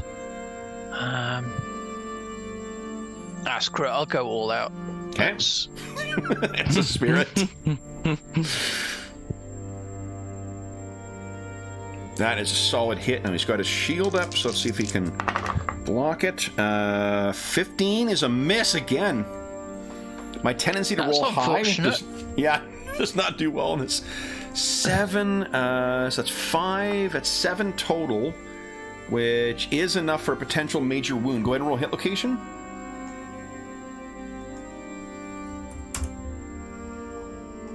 Oh, that's something different. Right leg. Okay, and that needs to be, so major wound is half, and you did inflict half, so I need to make a roll here for knockdown. His health is, shit, that's a fail. He is purple, so he's prone, and I'm gonna roll for stun. Fucking failed stun too, which means he drops everything he's holding, and because I rolled a 14, he is actually unconscious. So you hack him in the leg so bad, he drops to the ground and is unconscious. You all out attacked, so you could step if you like. Yeah, I'll step this way.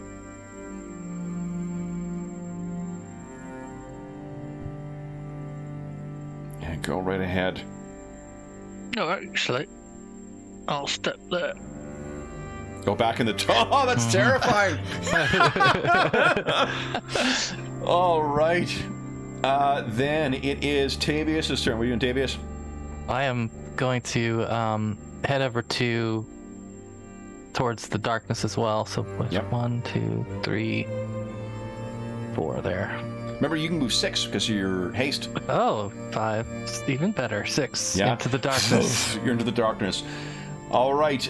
Then it is the bandit's turn. All right. I think those two are going to need to make a will save. Because it's been going so well for them so far. This guy turns and is racing back. They're demons! Demons! So, with Short them demons. racing off and with you guys waiting, you got a minute to wait in that darkness, so I think they're going to go racing off, leaving you to explore whatever the hell leads to the, whatever's underneath that building. That'll bring us to the end of the session, guys. So we're out of time. So, so that was, guys. What did you think of your first? This is the first time, like I said, first time running GURPS now in proper like dust 'em up fantasy GURPS session in 13 years for me. So, notwithstanding our flubbing with the rules, what did you guys think of it? Yeah, it was fun. It's quite lethal. It's fast paced. It's great. That I like the sort of micro size of the turns that really makes you have to think very carefully and not waste your movements and time.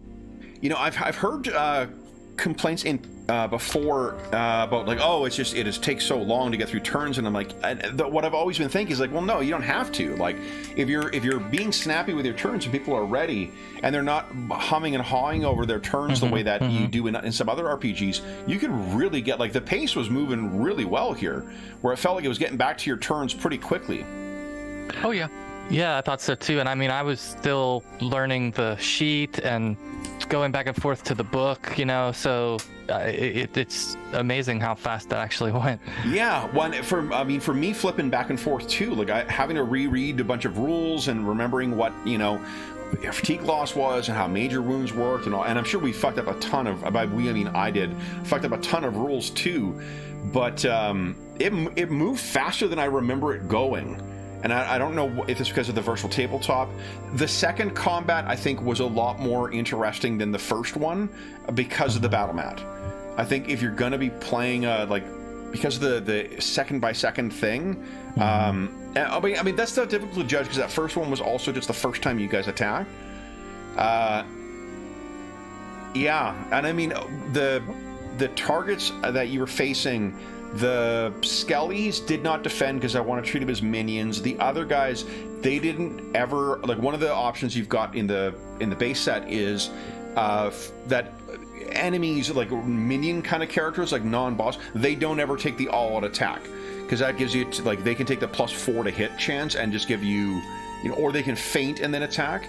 So if you're fighting more significant enemies, it would be they might pose more of a challenge or have more armor or whatnot, but for these guys, it moved pretty fast and felt like you guys chewed through them the way I would expect in, like, you know, a basic D&D or something like that, or a low-level D&D type thing, in terms of how fast the enemies were going down. Yep.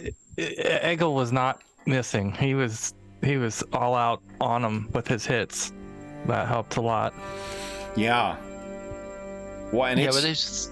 with his attack chance, it was pretty decent. Mhm. And then with 14 to hit, you've got a good old chance of smacking someone. And if you go for that 2 axes at a go, I mean, you're laying yourself open, but if they're minions like that, why not? Yeah, yeah. Well, and it's neat because, like, with this expansion stuff from Dungeon Fantasy 4 that was put out under the Northlanders supplements, because there's an adventure that, well, a couple of adventures actually, like Hall of Judgment, that are all out for that. They have a wealth of D&D style monsters in there too, so that are all statted up, and it means that you can run a kind of, you know, D&D-esque fantasy type thing with a variety of different kind of monster attacks and things like that. In addition to whatever, you know, custom creatures you make and whatever things are out of the other source books you might use. So it was, yeah, that was pretty cool. Yeah, any closing thought? How about the spells? How did the magic feel in it? I like the way it scales, you know, that you can just invest and put out the fatigue to make it a more grand result. So there's a trade-off there that you have to consider all the time. I like that. Mm-hmm.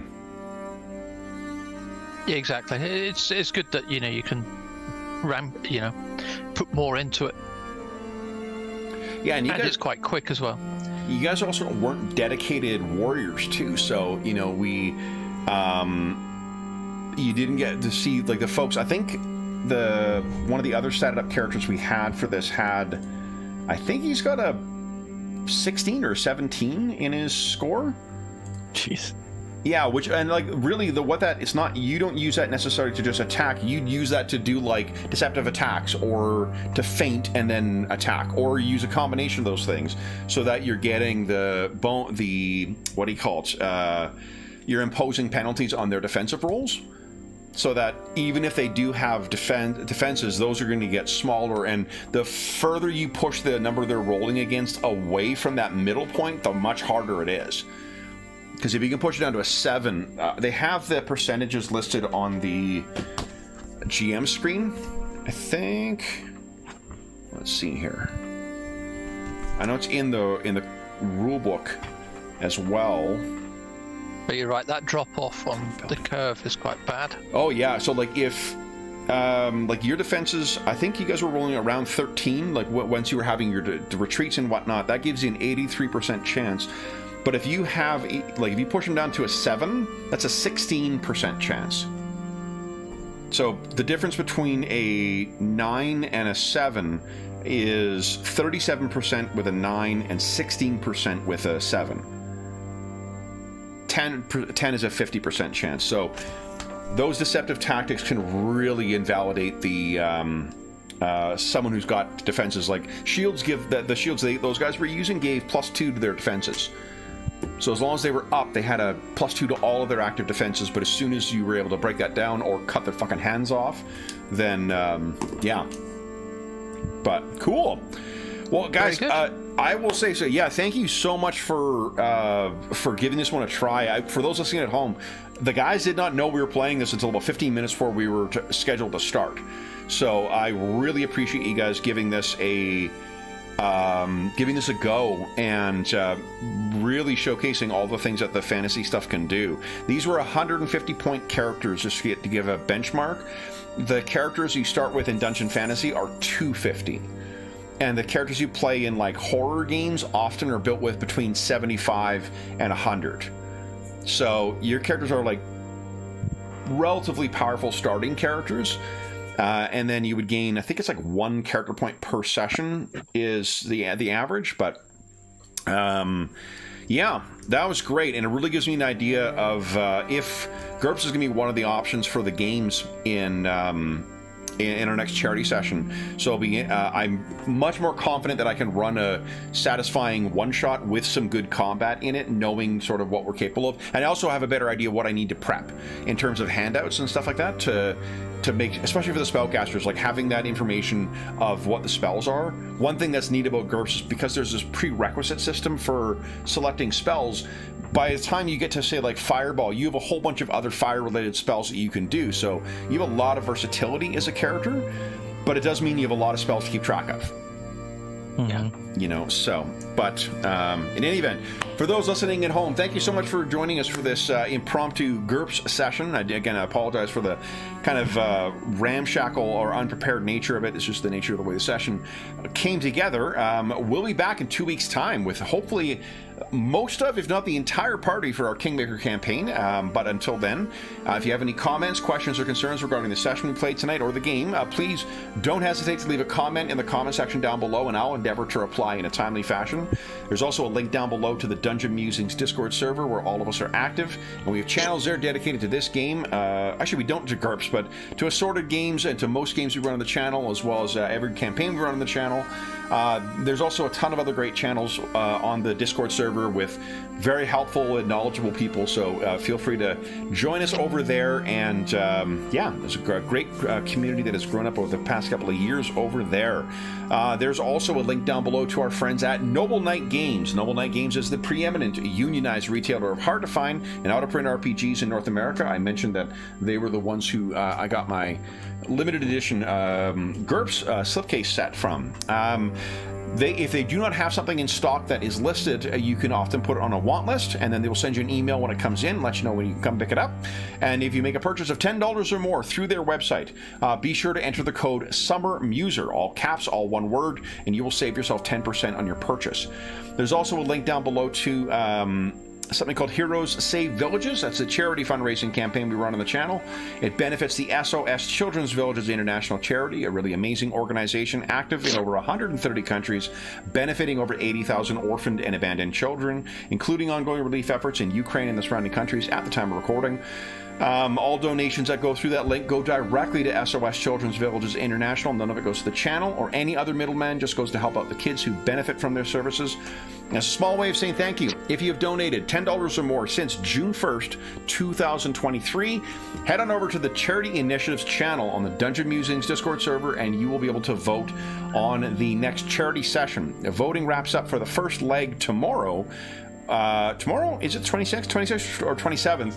And then we'll be opening up for the next leg of the campaign, where people will be voting on what kinds of characters we're playing and what game we are playing. So if you want to say GURPS played in our next part of this year-long charity campaign, be sure to donate $10 or more to the Heroes Save Villages campaign, and then head on over and cast your vote for what game you want and what kind of heroes we're going to play in that session. The last thing I will say is, once again, a huge thank you to James and Jamie. And John, we're sorry you had to go. I hope all things are well on your end. But yeah, James and Jamie, thank you so much for giving this one a go. And yeah, I'm reminded of why I liked running this game so much for so long. So thanks, guys. Well, this was great. Cool. Thanks, Kevin. Thank you very much. Then we will be back in the Stolen Lands in 2 weeks' time. But until then, we hope that we gave you a few hours to take your mind off of the troubles of our world and think about the troubles that our heroes in the Northlands were encountering as they search for who knows what. So, and until we see you again, stay safe, stay healthy, and happy gaming.